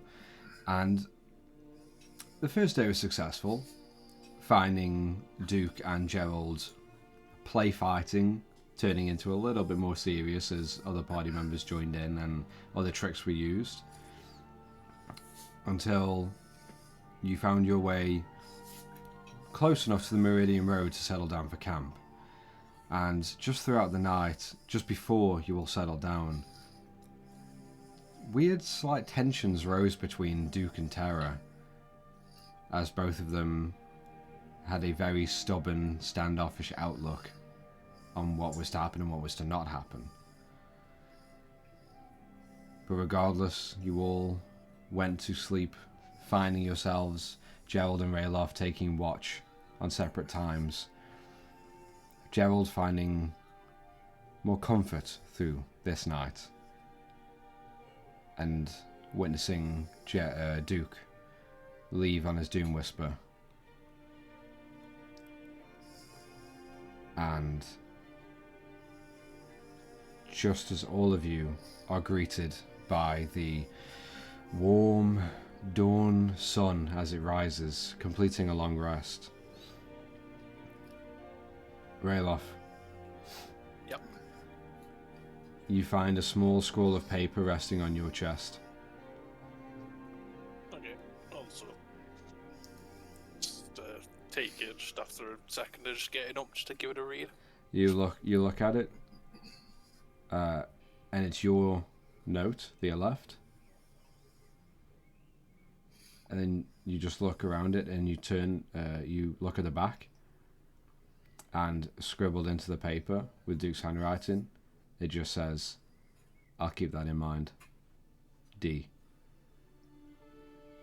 Yeah. I'll just sort of put it in my pocket while people are waking up. Just start packing up my food then. Oh, actually. And as you do wake up, Rayloff, and you get your senses about you, as well as Gerald, your eyes open as you hear the rustling of your allies wake. And Terra, you rise, and you look quickly around, and you notice a couple things. Gerald, in the moment, looks very calm and very almost pleased with himself. Maybe just a really good night's sleep. Yeah. And you notice that Duke and his belongings are not there, nor is the Doom Whisper he travelled with you on.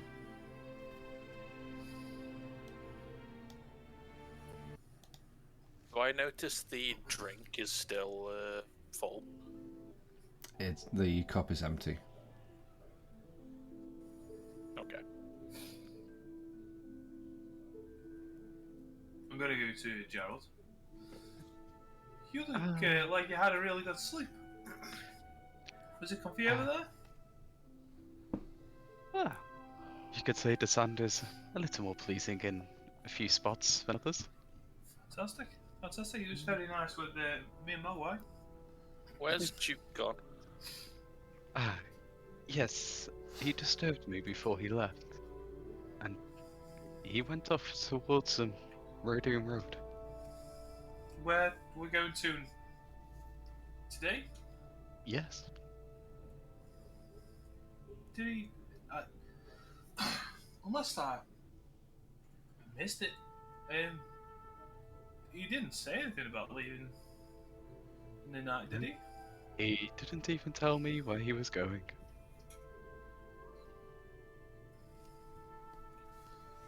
If he's gone the same way we're going, I reckon he's trying to get to Erod before we get there. Quick question. How close are we to the temple? You are about half a day away. Okay. Oh, I thought it was a bit closer then. Yeah, you've already traversed past that area. So it'd be back up north then, would it? Yeah, so it would be about Okay. like a quarter to a half a day backwards. Okay. So he went south and on the Dew Whisper, Yeah, it seems like you might have gone. and he didn't say anything at all to you. He just left. No, not about where he was going, no. Do you have any idea where you think he might be going? Hmm. I agree with you. He's gone to find Eric. But something troubles me. Go on. Just... We have never been attacked by Eric whilst Duke's there. That is. Considering their history.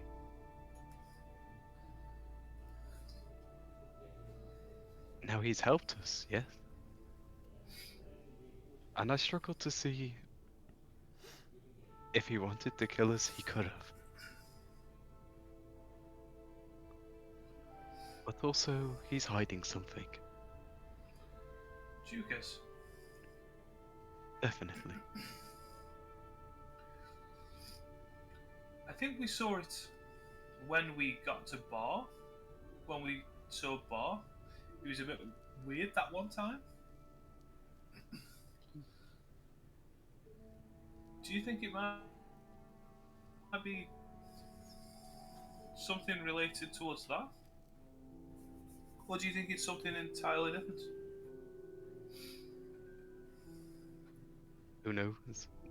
He's just ruffled my feathers either way.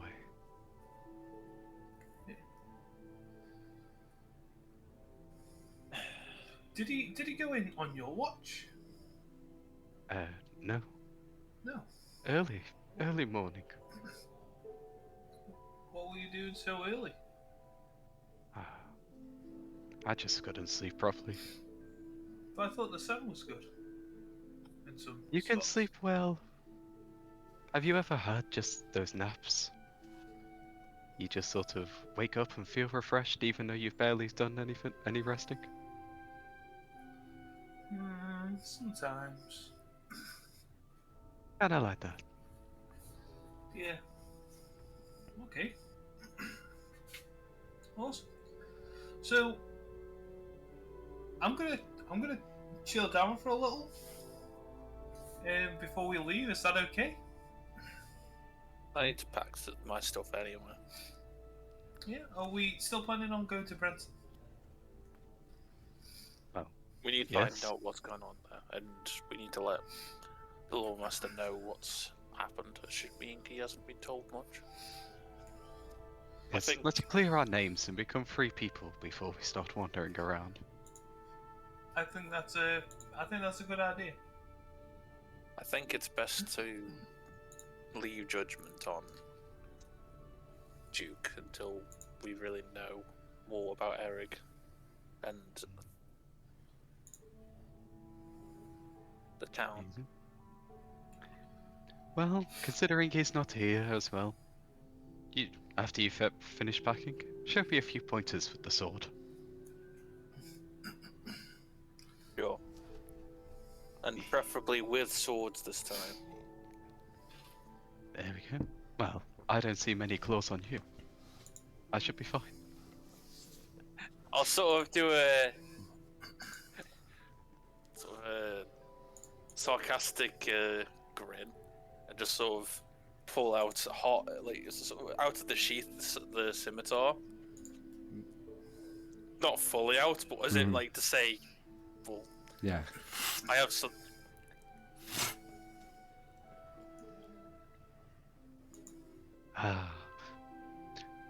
You're going to give me some lame mumbo jumbo over how the sword's an extension of yourself? Thanks. It's just a No, sword. It is just a sword. It's do you know what the main important thing is during combat is when you're fighting sword to sword. Direct your own enemy as much as possible. close, and I'm going to just dive at him. Full on tackle. All right, roll for an attack. Yep, I expected this though. 17 to hit. That hits. All right, roll for damage. Oh what? It'll just be knocking him down to prone. Okay, yeah. Straight down to prone.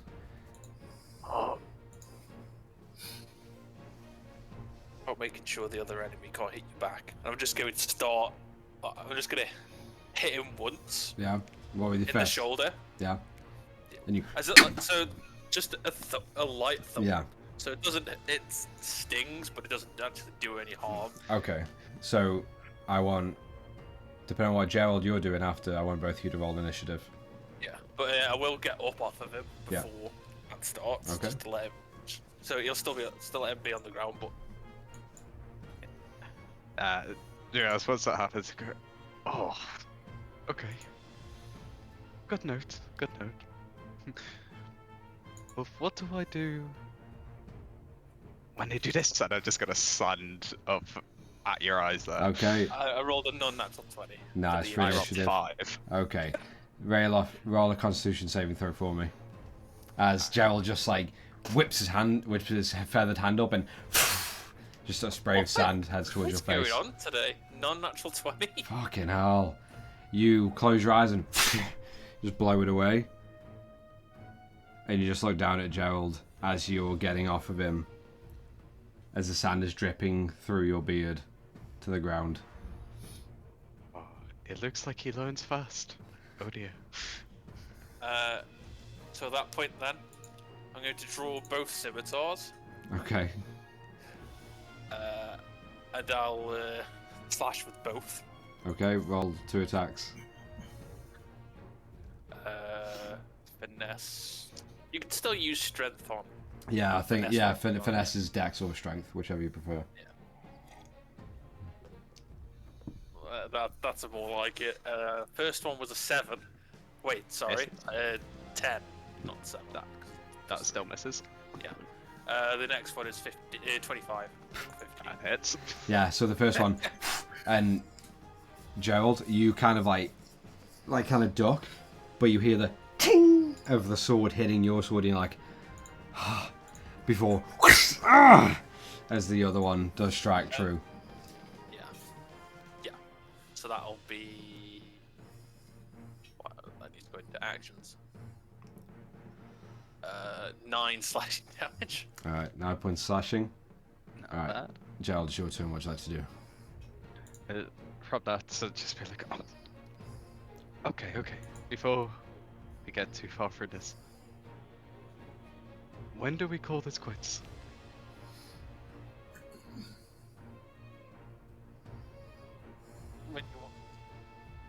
When you think you've had enough, just say you're done. We'll say it's done. Okay, avast!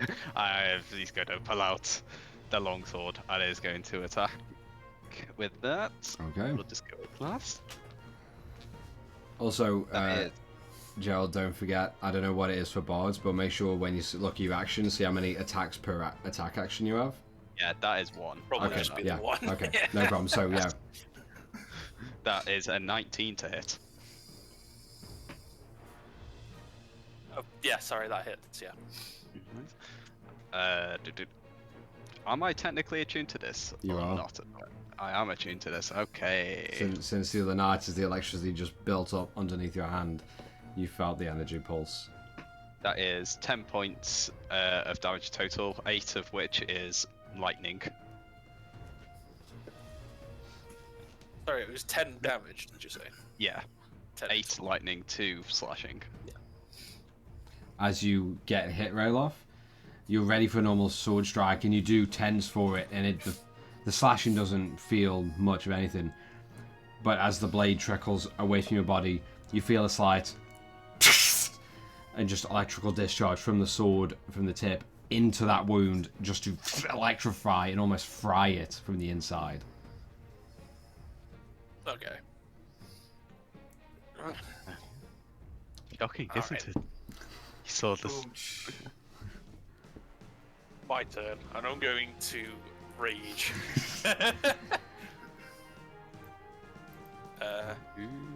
Not any sort of scream. You'll just notice he's just walking back up towards you, and ice is just going to start coating from the tip of my blade all the way up. Yeah, you just see the Along with freezing cold Sub-Zero ice just climb all over his body. And I will... Yeah, I'll do 2 slashes. Go for it. The both of his doors. Also, Tara, you're just watching them spar. Is there anything you want to do while this is This going on? time, I'm meditating to change a spell around, but because it's going to take 2 minutes, Yeah. I will not be able to do anything. Okay. Yeah. As you are just in that peaceful meditative state, I could just hear. you just hear grunts and grumbles and tings of metal on metal. It's Like you might see me shake my head a few times. yeah. It's off-putting, I know not so much what's to take happening, you out. Yeah. but yeah. Real off.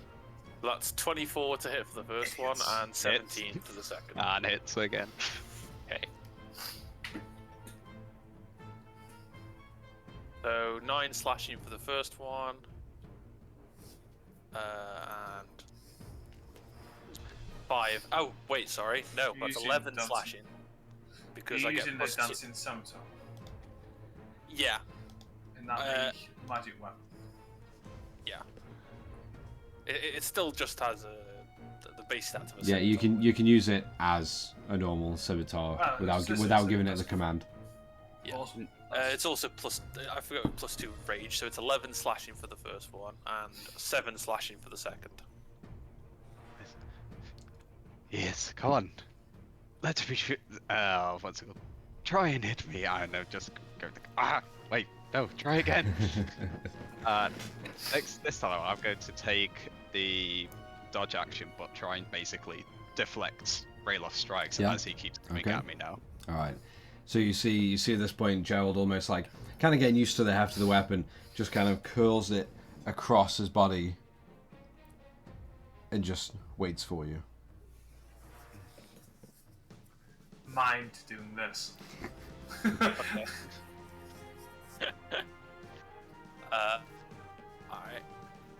So, I will then use my bonus action, and I will shout Skewer out, and I'll throw my scimitar past him, so it's behind him. And then I will pull out my hand axe as I'm doing that, and I will attack with both the scimitar and... Oh, actually no. I'll attack with the scimitar. Yeah. And then I'll shoulder barge him down, try and shoulder barge him down onto the ground for a second attack. Okay, so all of your attacks roll with disadvantage. Okay. Yeah, that's fine.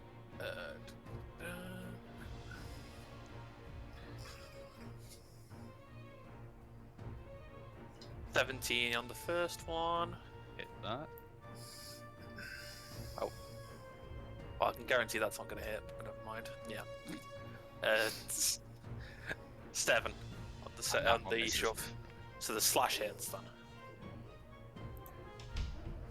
And that is 9 slashing damage. 9 slashing. And then does the dancing scimitar get an attack on its turn as you cast it out? I believe so. Yeah, and attacks. Yeah. Okay. Okay, so make the attack with disadvantage for the scimitar as well. Just while Gerald is actively trying to deflect and dodge. Well, I rolled 2 14s, so that's 21 to hit. Those hit. Oh, hit. Yeah. Alright, so that Also strike just- hits. Yeah. Just to say, these are all non-lethal. Yeah, just in yeah. case. Hopefully, yeah. Don't worry, we'll go for the moment. So that's 10 slashing damage on that one. Just remember for the scimitar, you don't get your rage bonus when it's attacking Oh, for do you. you not? No. Oh, okay. Then it'll just be 8. 8. Just because as you release it and it goes to Yeah, its that's own fine. thing, then you don't get that rage behind the strike. Alright. Gerald.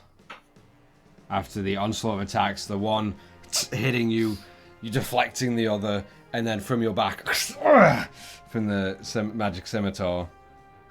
Your turn. What would you like to do? I will end this with the last strike, and I'm going to go for it. Your leg essentially on there to just make you stop there.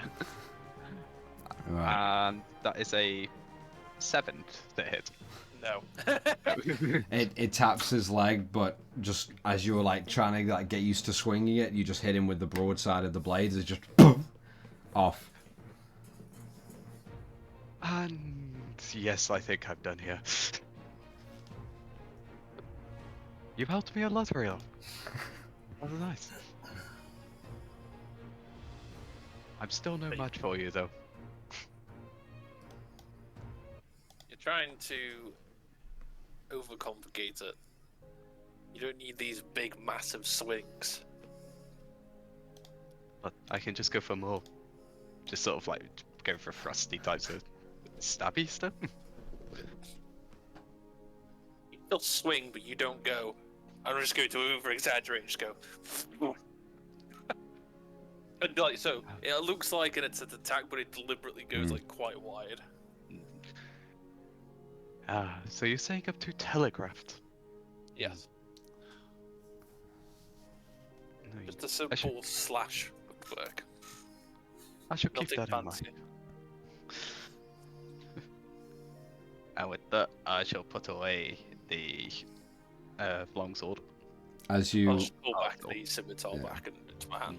Just as you sheath Alastor, you see the lightning just crackle into the blade up against the guard before it fits into its sheath. saying that though, that's some sting. Yeah. It did look quite. No, I won't say it. You might hit me again. Go ahead, I'm open-minded. It was quite shocking, wasn't it? I'm just gonna hit him with an open fist. Yeah, Like that. just on the head. Oh, it's a good thing the speaker's attached. You try your hardest to get rid of this. I'm open-minded. I'm also open-fisted. At least for that one. Terry, you come out of your meditative state just as they are winding down. Are you guys to stop being a nuisance? Are we gonna head off? Hold on, we had to kill time for you. You wasting all Kill the time time. for 2 minutes! That's all I need! We got bored. Wow. Gerald got bored. I got What? bored hitting him around. Amazing. Anyways, so Brenton, we go?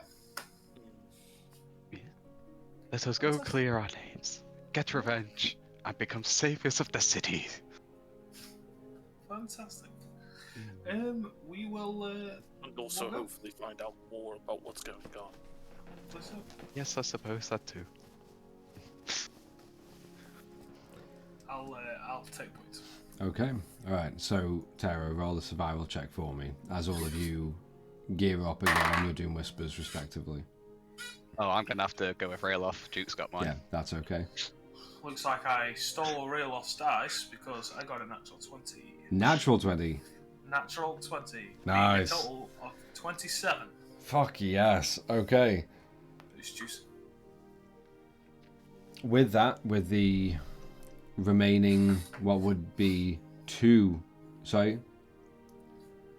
days of travel, So, you quickly reduce down to 1.5 more days to go by the start of this day. So you all follow Tara on your Doom Whispers, on your Doom Whisper, and you find the trail, and you find yourselves just nearing the Meridian Road, but staying on the sand, knowing what the effect would be if you go onto the actual road. And you find yourselves sort of sailing past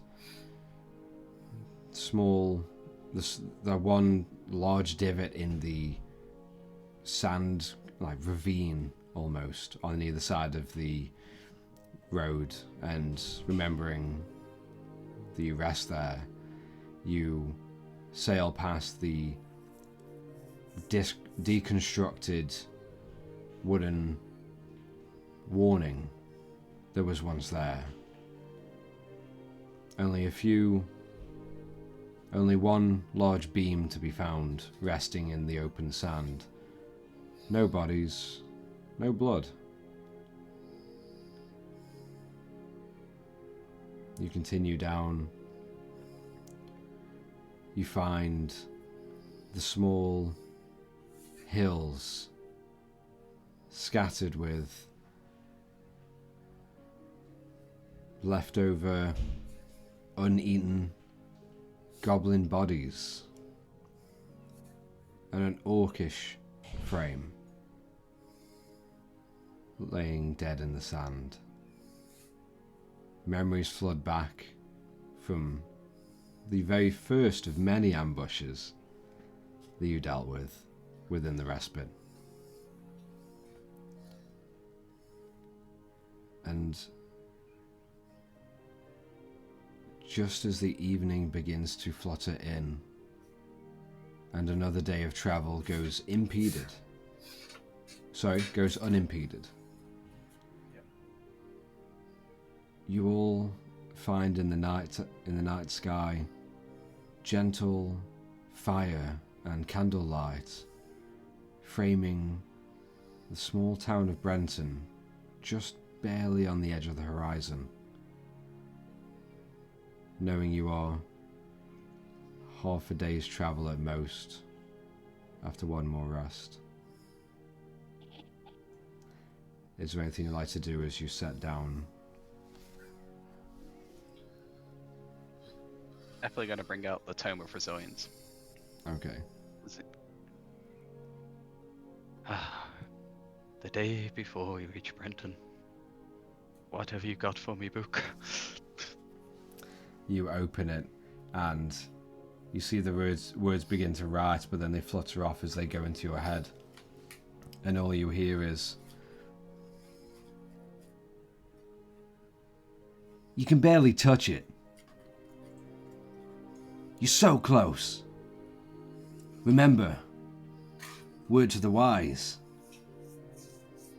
Ain't always that fruitful. Go get it, champ." I've got it, book. That was it. You suck.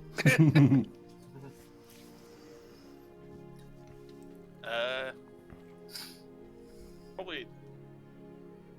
What's cooked food for people?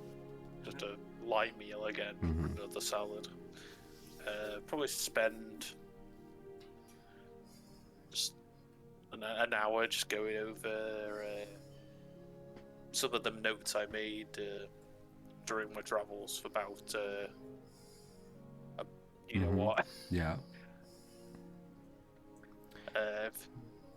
Tara or Daryl, either of you, Luke, you'll see sort of odd notes. So half of it you can tell is in my writing, half of it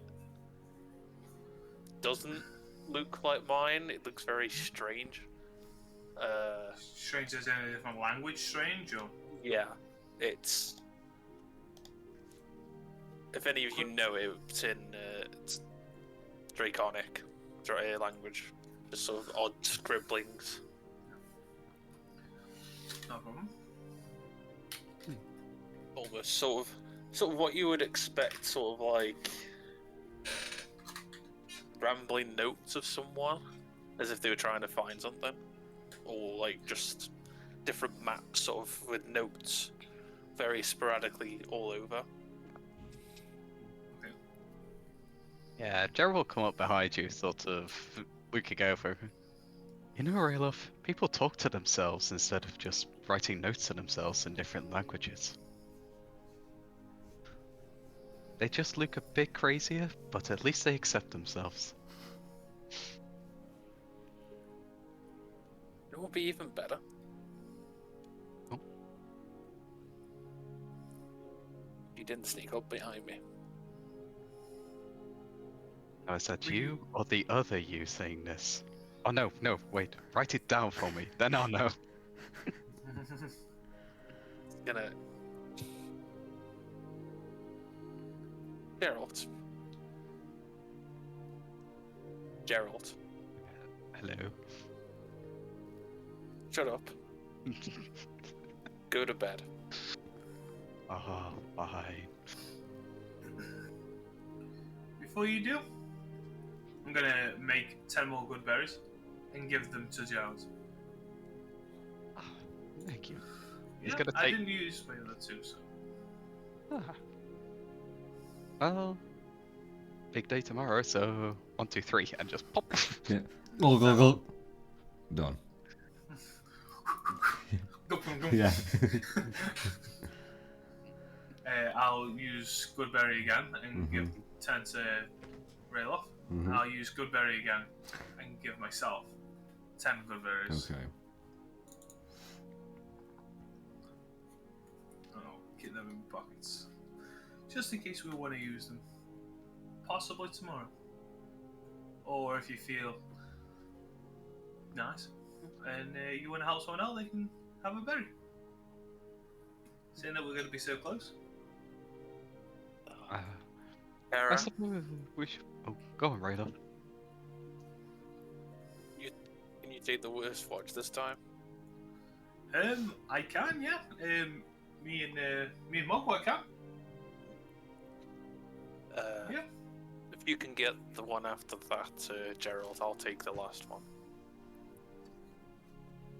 Oh, right. I suppose. Awesome.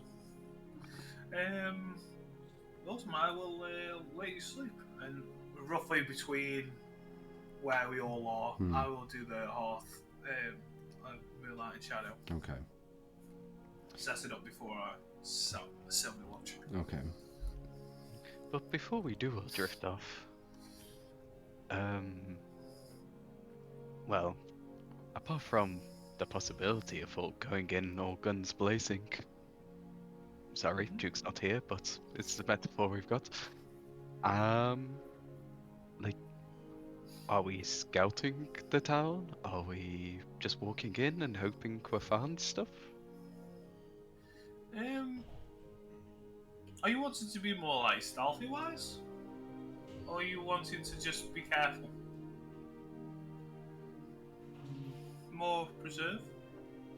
I don't think we should get many more citizens mixed up in this. Okay. You mean for talking to Eric? Yes, the guards themselves. They just seem to be fodder, essentially.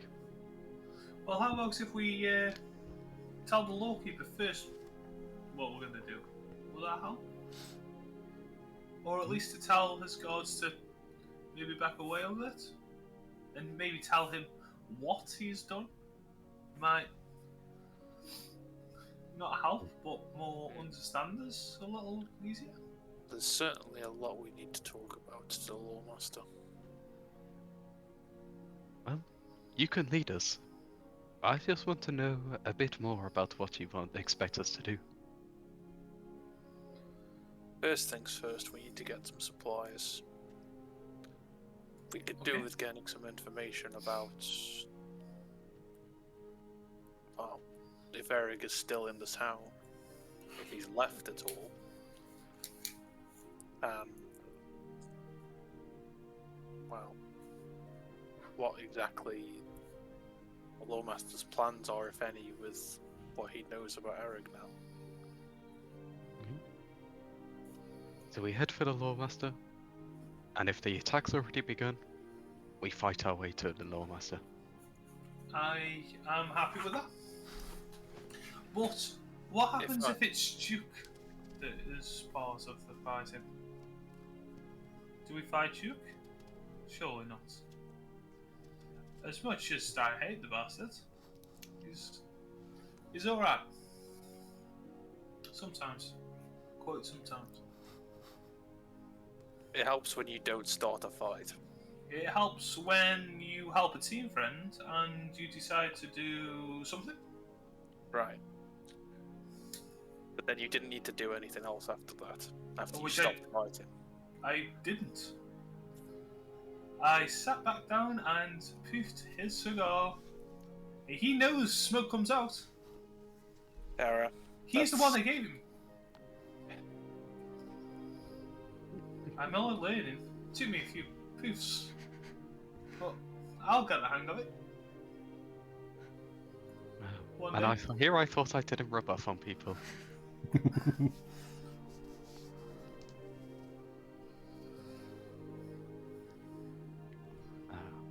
How I see it is I helped and then stopped. I didn't That's do fine. nothing then almost start. But hey ho. We're not talking about you getting involved in the fight. That's neither here nor there. We're talking about you deliberately antagonizing someone. But if you don't think you How? antagonized them, By poofing blowing his own smoke cigar in his face. into someone's face for a start. He's done it to me. I just did it back to him. He did a lot more smoke than I did the first time. Yes, and he's also just lost someone he cared about. Yes. Haven't we all? Yes. But he just lost someone. Haven't Very we recent. all? Very recently. Unless I- you've forgotten. I left The my court. whole house because someone close to me. I'm talking Nice. about the dead horse in the temple that's And thrown yes, apart. yes, I appreciate that you've lost someone, yes. but there is a difference between someone who was being lost years ago and someone who was Years ago? being lost Years ago, the other day. yeah. When I saw you, however long it would have been, DM, say that 2 weeks. Would you say we've actually Been together. in game been together? In game, I'd say. Yeah, about a week and a half, 2 weeks. With the day's travel. Yeah, about closer to 2 weeks, maybe creeping in 2.5. Yeah, it happened 3 weeks ago. I left because of that. So yes, I know. I know exactly how he's feeling. So you want someone to antagonize you as well? Is that Hasn't he not done the exact same to us? Is he not keeping us as the furthest he can, just on the tip that we know each other? Right. And also Did demanding he not that only he have the barrel at my head, not yours? You want to just put that in perspective. I do one little thing and you poof up like this? Because it's not just the one thing, it's more problems. How is it? How? Give me an explanation. Tell me these other things I've done. Okay, well, we'll start with the first one then. The fact that you had killed someone. Kill someone? Yes. Remember when we were trying to deal with finding a gem and you accidentally took someone's head off with a vine whip? Have you not killed multiple people at the same as well? Yes, but that was after we knew that they were there to harm us. We got told that they, as if they took this, had done things. Plus, that's a whole different story. We got told something else, and then we fell for that job. Unless all that blame is on me now. If you don't want the blame, I'll take it. If you want to be conscious free, I'll take it. No, If that makes you feel better, this is the exact thing that I'm talking about. You're being aggressive for no reason. how am I being aggressive?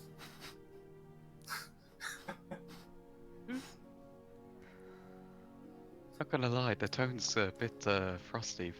Yeah. It's because I feel like we're quite close. Right. But the more you're trying to blame me, the further you're getting away. I'm not. I'll tell you blaming- now, me and Mogwai will be like this forever. Gerald, get in there. I'll take it.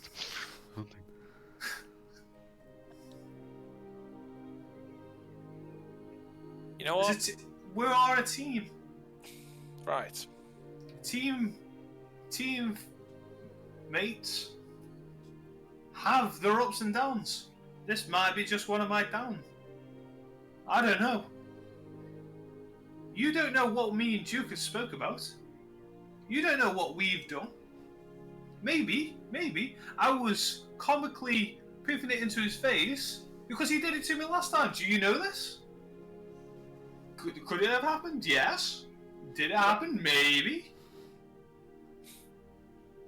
Did you not maybe get the sense that it wasn't the best thing to do? Because he was already annoyed. I didn't punch him in the face. And that's better because... It's harmless smoke. Literally. It's actually smoke he likes. I don't get how you've put this in the baddest terms. It's a little joke. And if he's taking it so seriously, he's left. Screw him, basically. That's hilarious. And if he comes back, hopefully, he's a better man for it. But in my eyes, all I know that is now that he's gone, he's probably going to go to Eric. Unless Gerald's theory's right, he might be doing something else. I don't know. We'll cross the bridge when we get there. Or I'll do it. I'm hoping that we don't get shot. I hope he's on our I side. also think, I hope so as well. Even though he's a fucking weirdo, he's alright, like I says. He's a bit weird in the head. But that's where we come in. As friends. We're not friends, we're accomplices. But you get what I'm trying to say. So how about if we forget this never happens and we'll go sleep, refresh in the morning, and we'll go out help our friend, accomplice. Yeah. Hey, in fact, you two go to sleep. Me and Mogwai are watching the first watch, aren't we? Aren't we, buddy? Awesome. He's the eyes. I'll half man, half the moonlight and shadow. I'm gonna kind of casually, nicely walk away to the 30-foot sphere area, Yeah. and then sit down just before it, so I get the benefit of. And I'll keep a watch out. Okay. Ralof and Gerald, are both you heading to sleep for now? Yep. Yep. Okay. So, Tara, roll a perception check for me into the night as it turns dark, cold, and the wind begins to whisper past your ears. 18 with my plus 5. 18. You see, as the other nights have been fairly undisturbed, enjoying a nice blanket of greys and blacks in all directions. About 500-600 feet away, just on one of the smaller sand-covered hills, you find a small dot of campfire light, just barely, just flickering off in the distance, putting themselves between you guys and Brenton off in the distance.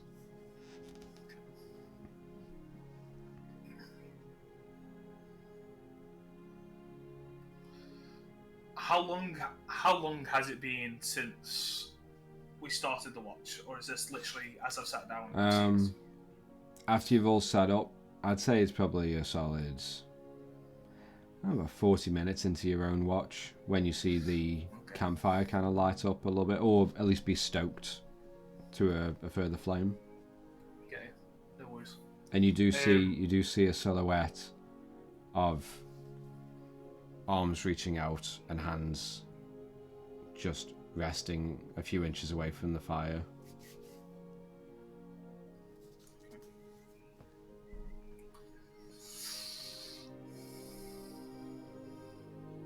Okay. I'll kind of like dot it down in my little page about 500-600 foot due north towards Brenton. South. South, sorry. Towards Brenton. Figure and campfire. And I'll like keep a mental note that it's there. Have like when I'm looking, I'll maybe have a second or two looking at it, see if anything's changed, and then carry on looking. You see just through your watch small shapes being set above the fire or next to the fire, and the figure taking them away from above the open flames and keeping it to themselves. Other than that, nothing really changes as the embers continue to flutter and the flame catches every now and then. Exactly. What I would like to do before my night shift ends is I want to take the blanket of starlight with me and Mogwai, and because I'm concentrating on it normally when I go to sleep, and then I assume it would dull down when I get to sleep, lose concentration. I want to see what generally happens if I concentrate on it. How long does it last until what's it? And to see if anything changes on it. As you concentrate, you begin to see some of the dots of starlight just every so often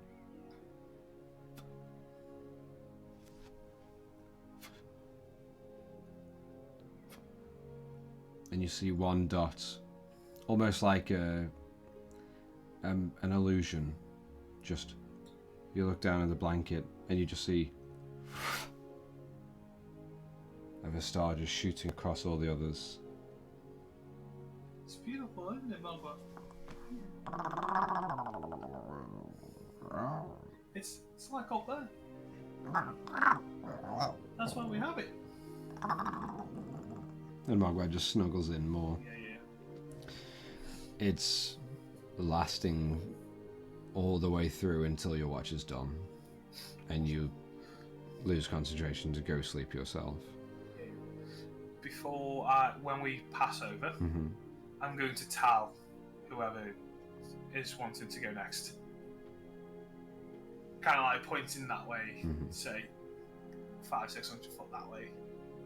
If there is the light still there, I don't know if there is. I'll actively point it out. Right. Yeah. I think I was thinking the second part, wasn't I? So just to let you know, 500-600 foot away, there's a figure over there. I assume it's a figure. I see random glimpses of light. I assume it's a bonfire because I could just see a bit of smoke coming from the top. If it could be Duke, I don't know. Nothing Duke-like has happened. Like no random gunshots or. Well, I'm sure it'll be fine. You get some rest, Donna. Well, Also, just before I do go, me helping you out didn't put screws at all, did it? It's hard to say. It was incredibly fun for me. However, the response and aggression that I got from Duke, little bit scary. Okay,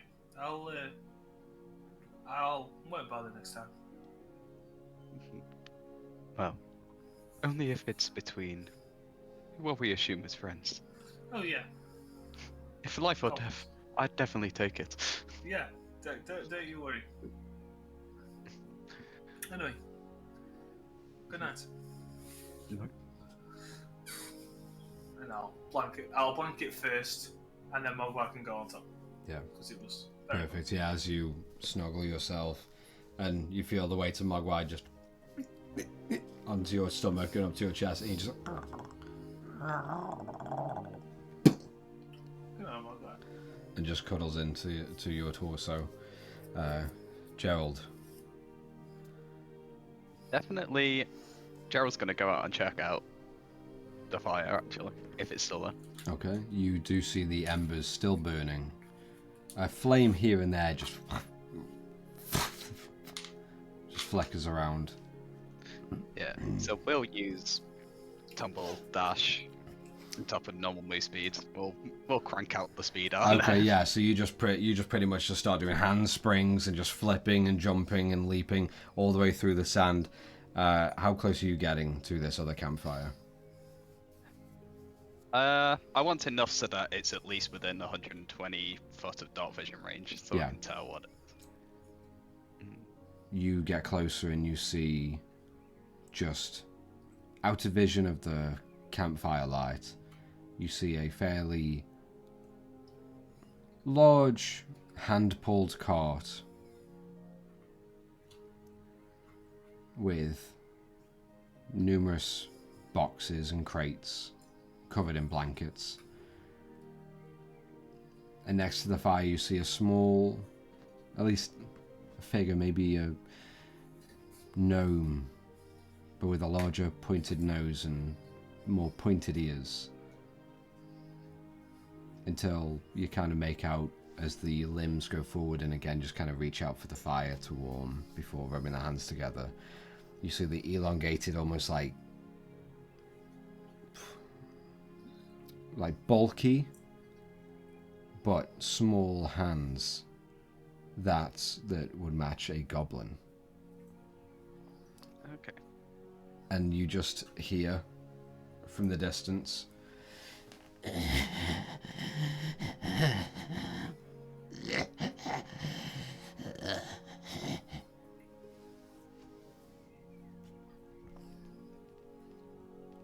With that, I will head down towards the goblin. I'm gonna come from the front, yeah. so that eventually they will sort of spot Yeah. me. Are you going in stealthily or? No, Just- okay. we'll walk up literally to the point where I'll wait till they sort of say something. To then at least Okay. before I think about responding. You begin to walk forward towards the campfire to let the campfire light just fall onto you before you make eye contact with this figure. And you see the goblin is kind of like tucked away, resting against its own cart behind it. As it is like a... I guess it's like... It is a hand-pulled cart, but it would be... But it is pretty bulky.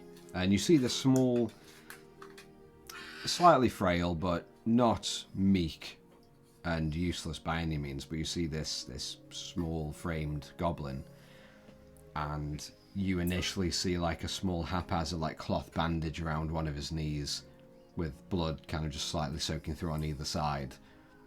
And as he sees a figure approaching, all you hear is, Not again! Please! I won't say anything! Wait. Not again? Who are you? Well, hold on. I'm gonna move to the side a bit and just sort of reveal myself a bit more to be able. My name is Gerald. Nice to meet your acquaintance. I wish it was on better circumstances. Who are you, in fact? My name is Zerg. Zo. I'm a merchant. And a very good one at that. Most of the time. Yes, you appear to have put your cart inside a desert. Not very many customers around here. I was following the trade routes. Okay. I have deliveries to make. And, oh, sorry. Your injury. What caused it is distracting me. It's distracting you.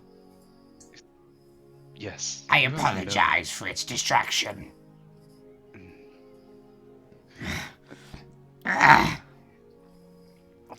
Fine, was... if you can't, at least let me heal it. And if No, you're not keep gonna- your hands to yourself.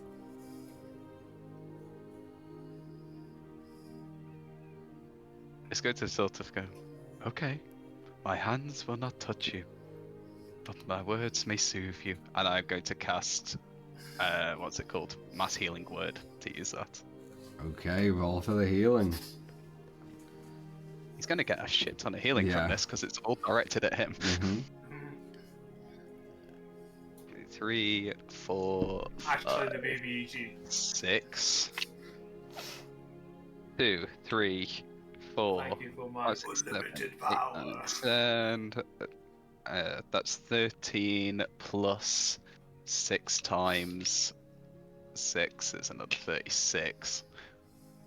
So what's that? 49 points Nice. into? You initially see, like, his face,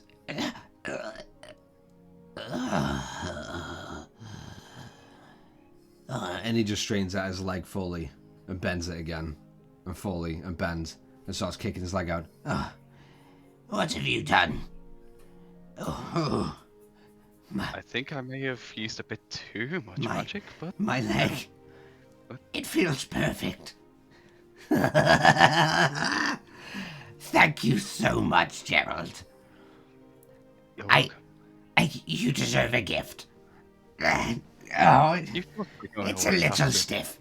No, I have plenty. And he goes into his cart, like, just around the back, and puts up a couple blankets, and you see him put his head in, and just rummaging around. You hear, like, wood and metal.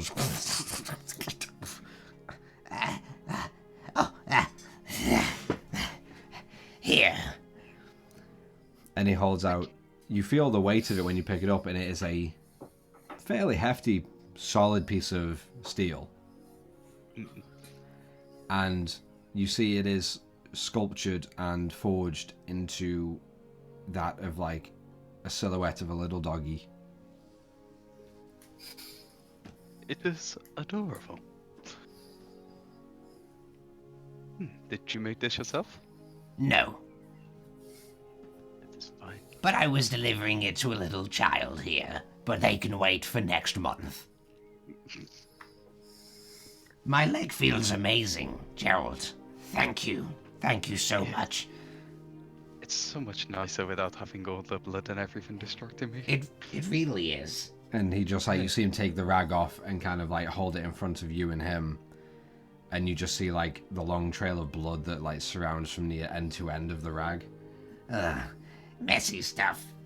Ugh. And he just, like, throws it into the back of his cart.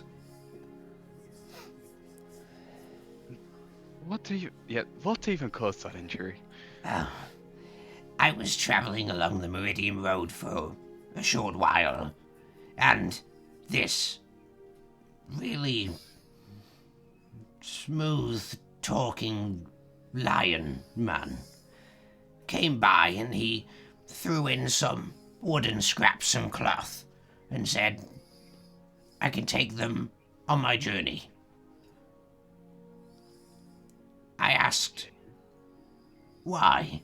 I'm already heading to sell my wares. Then he asked me, do I have a list? I said yes and showed him. He told me a friend of his was within Brenton or just past. He wanted to know if his friend had any deliveries. He'd drop him off for him on his way. I showed him the list. And then he looked at me and he told me, I think you should take your time and have a slower walk into town. And he pulled this device out, and before I knew it, my ears were ringing, and I had this hole straight through my knee, and I just collapsed and could barely move. You managed to drag your cart all the way off. I'm very resilient, all of us goblins are. Well, you're impressively tenacious, and I think I know who did this to you. And I am sorry, and I apologize for him. Who did it to me? As far as I'm aware, I believe that man was called Duke. Duke. And he has shot at us a couple times. Now I know a name to put to the face when I go back to my clan. Thank you, Gerald. It might be a good idea to let bygones be bygones with him. Bygones will be bygones for us goblins when they are dead in the ground. But I appreciate your concern. It's fine. Me and my clan will hunt him down and make sure he doesn't breathe again.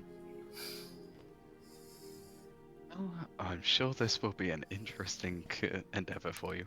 But I Thank shall you, leave Gerald. that. I shall leave that on your clan's capable hands there. I do not need any form of these projectiles heading towards me. Okay.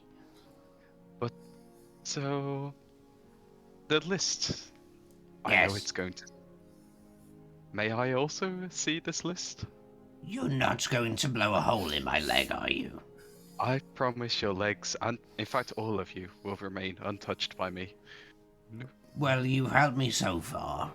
And he just like goes into a small bag and pulls out a small little clipboard with a couple pieces of parchment on. Here. I will search for Eric's name, essentially, then. You see a lot of random names throughout, but one name that is dotted through for about 6 deliveries or 6 packages. You see an E Brawn Stout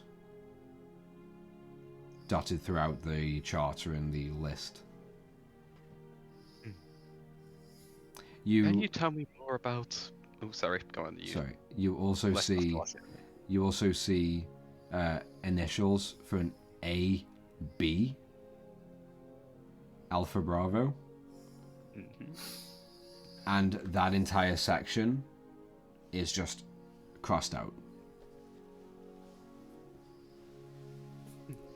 What would you like to know? Yes. So, how often do you make these deliveries to EB? Well, E Broad Stout. I run the trade routes once a month. Every month, we collect and scavenge and get orders if my clan makes it, or if allies of ours make certain goods or wares, then I go and collect and make my way through various towns. I never really stop, except for when I restock and disperse all of our coin and earnings to my family and their families. Okay. And the stranger who we're going to just call Duke because I believe it'll be him. Was he the one who crossed out this? He told me to cross that one out.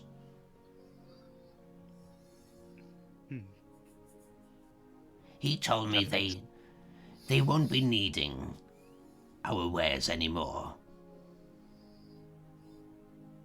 And by any chance do you know who AB was? I know as much as it says on the list. That is more than enough. Well, it has been a pleasure to at least meet your acquaintance. Zerg, wasn't it? Zerg, yes. Ah, but I'm afraid I must leave you. The night... It will end at some point, I suppose. And I must be back to my party. Well, in that case, AB is crossed off and doesn't need what I have for them. Would you like to take their wares? Yes, I will even supply you with some gold, though, if needed. I would appreciate some payment, as long as I get the payment and everybody is happy, then we are fine. Well, I'm surprised they didn't take the wares. I just assumed they were gone. I have no idea why. But let's see what they got anyway. But I Okay. might as well. Well, that would be 45 gold pieces for their goods. The same payment they would have paid me upon delivery. Why not? I'll throw in, what's it called, the 45 gold. So that's 28 left. Okay. You see, Here we are. Thank you.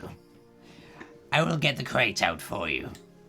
and he goes into the small cart, and you just hear a into the sand, and it's this small compact crate, about 1.5 feet long by I'd say 7 inches tall and 7 inches deep. Take no offense, sir. I have to do this now, and I'm going to open up, pry open up the top of the crate to actually check that stuff inside of it. Yeah, you just hear Zerg say, as you're opening, Oh, it's fine. You've paid for it. It's yours. as you unlatch the 2 latches, and you, as it sticks, it's like, and you pop the lid open, and you see more or less a full crate of hay. And I'll dust off the top layer of hay. And as you dust the top off, underneath you see a large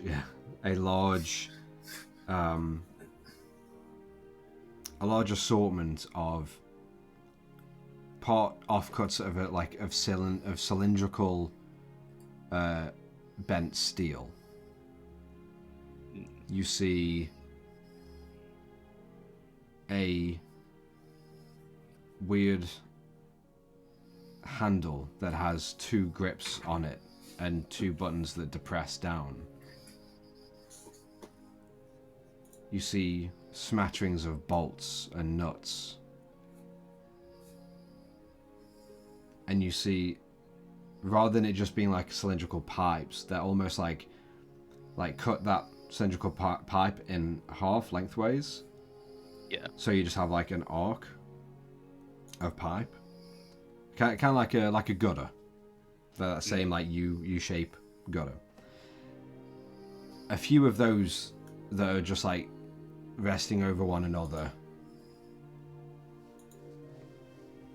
and you don't really even understand what you're looking at. You just see a lot of very pristine, untouched metal that has been smithed and forged into these parts of pipes and rivets and bolts. Okay, I'm guessing you don't know anything about what you transport most of the time, do you? Absolutely nothing. The only times I know what I'm bringing across is if I start hearing them panting for breath. Usually I make a little hole so they can breathe. Animals and pets from faraway lands are a common thing. The less questions asked, the less problems you incur. The less trouble I could get in. Very well. Well, I think I shall have some fun with my new orders, and I shall carry this fondly with me. I hope you do. May the doggy support you forever. And I very much admire you for aiding me in my time of need. And There's no problem. And I promise you, Duke will be no more once my clan finds him. I just go to nod my head and then leave at that. And he just nods back and kind of like, you see like a big like toothy grin as he turns to his side, and you see him just like, again, like just like retracting and extending his leg constantly at the knee joint and just smiling and just feeling and making sure everything's still there. And he's restful. Yeah, I am going to. Yeah, I mean, can I lift the case or? Yeah, is it's a big log of a case of a crate, but it has one rope handle on either side, and you can carry it. But it's one of those ones where it's like you carry it, but your arms are completely extended, and it's just barely touching like just above your thighs or just on your thighs. You're like. So yeah, I'm gonna steadily make my way back with that. Much slower pace. Okay, and that was the second and last watch of the night. Yes. Okay. Or whatever would suffice as a long rest. Okay. Yeah, So- I won't bother to wake Rail off after that. Just. Okay.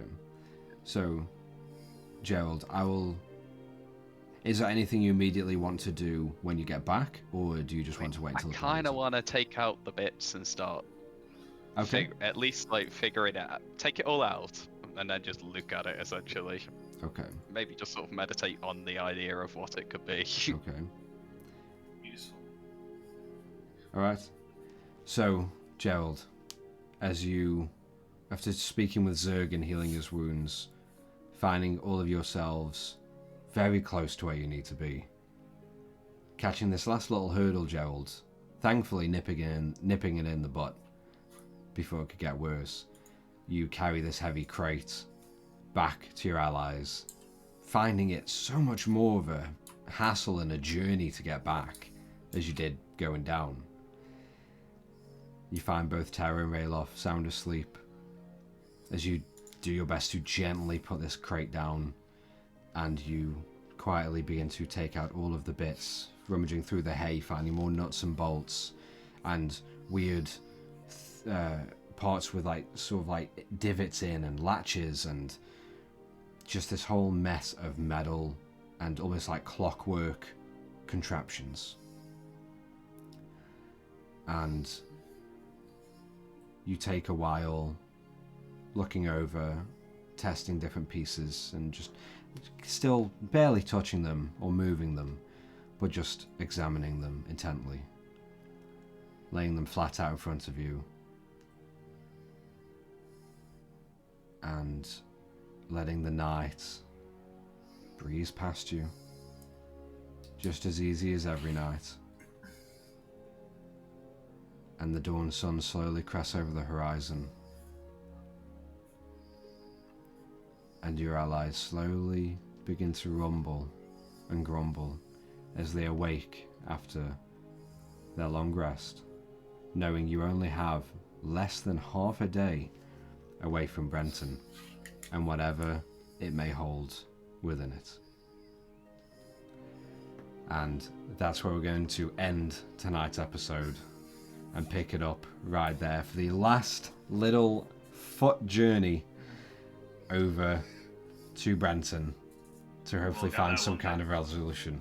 Hopefully one day. Yeah, one episode, one day, we'll get back. Alright, well, I just want to thank everyone for watching again. Don't forget to follow social media and the Twitch channel, YouTube, everything. And hopefully we'll see you again next week, Monday, 7 PM GMT, for another episode of All Talk No Dice. But with all that done, thank you very much for watching. It was a lot of fun. We'll see you next time.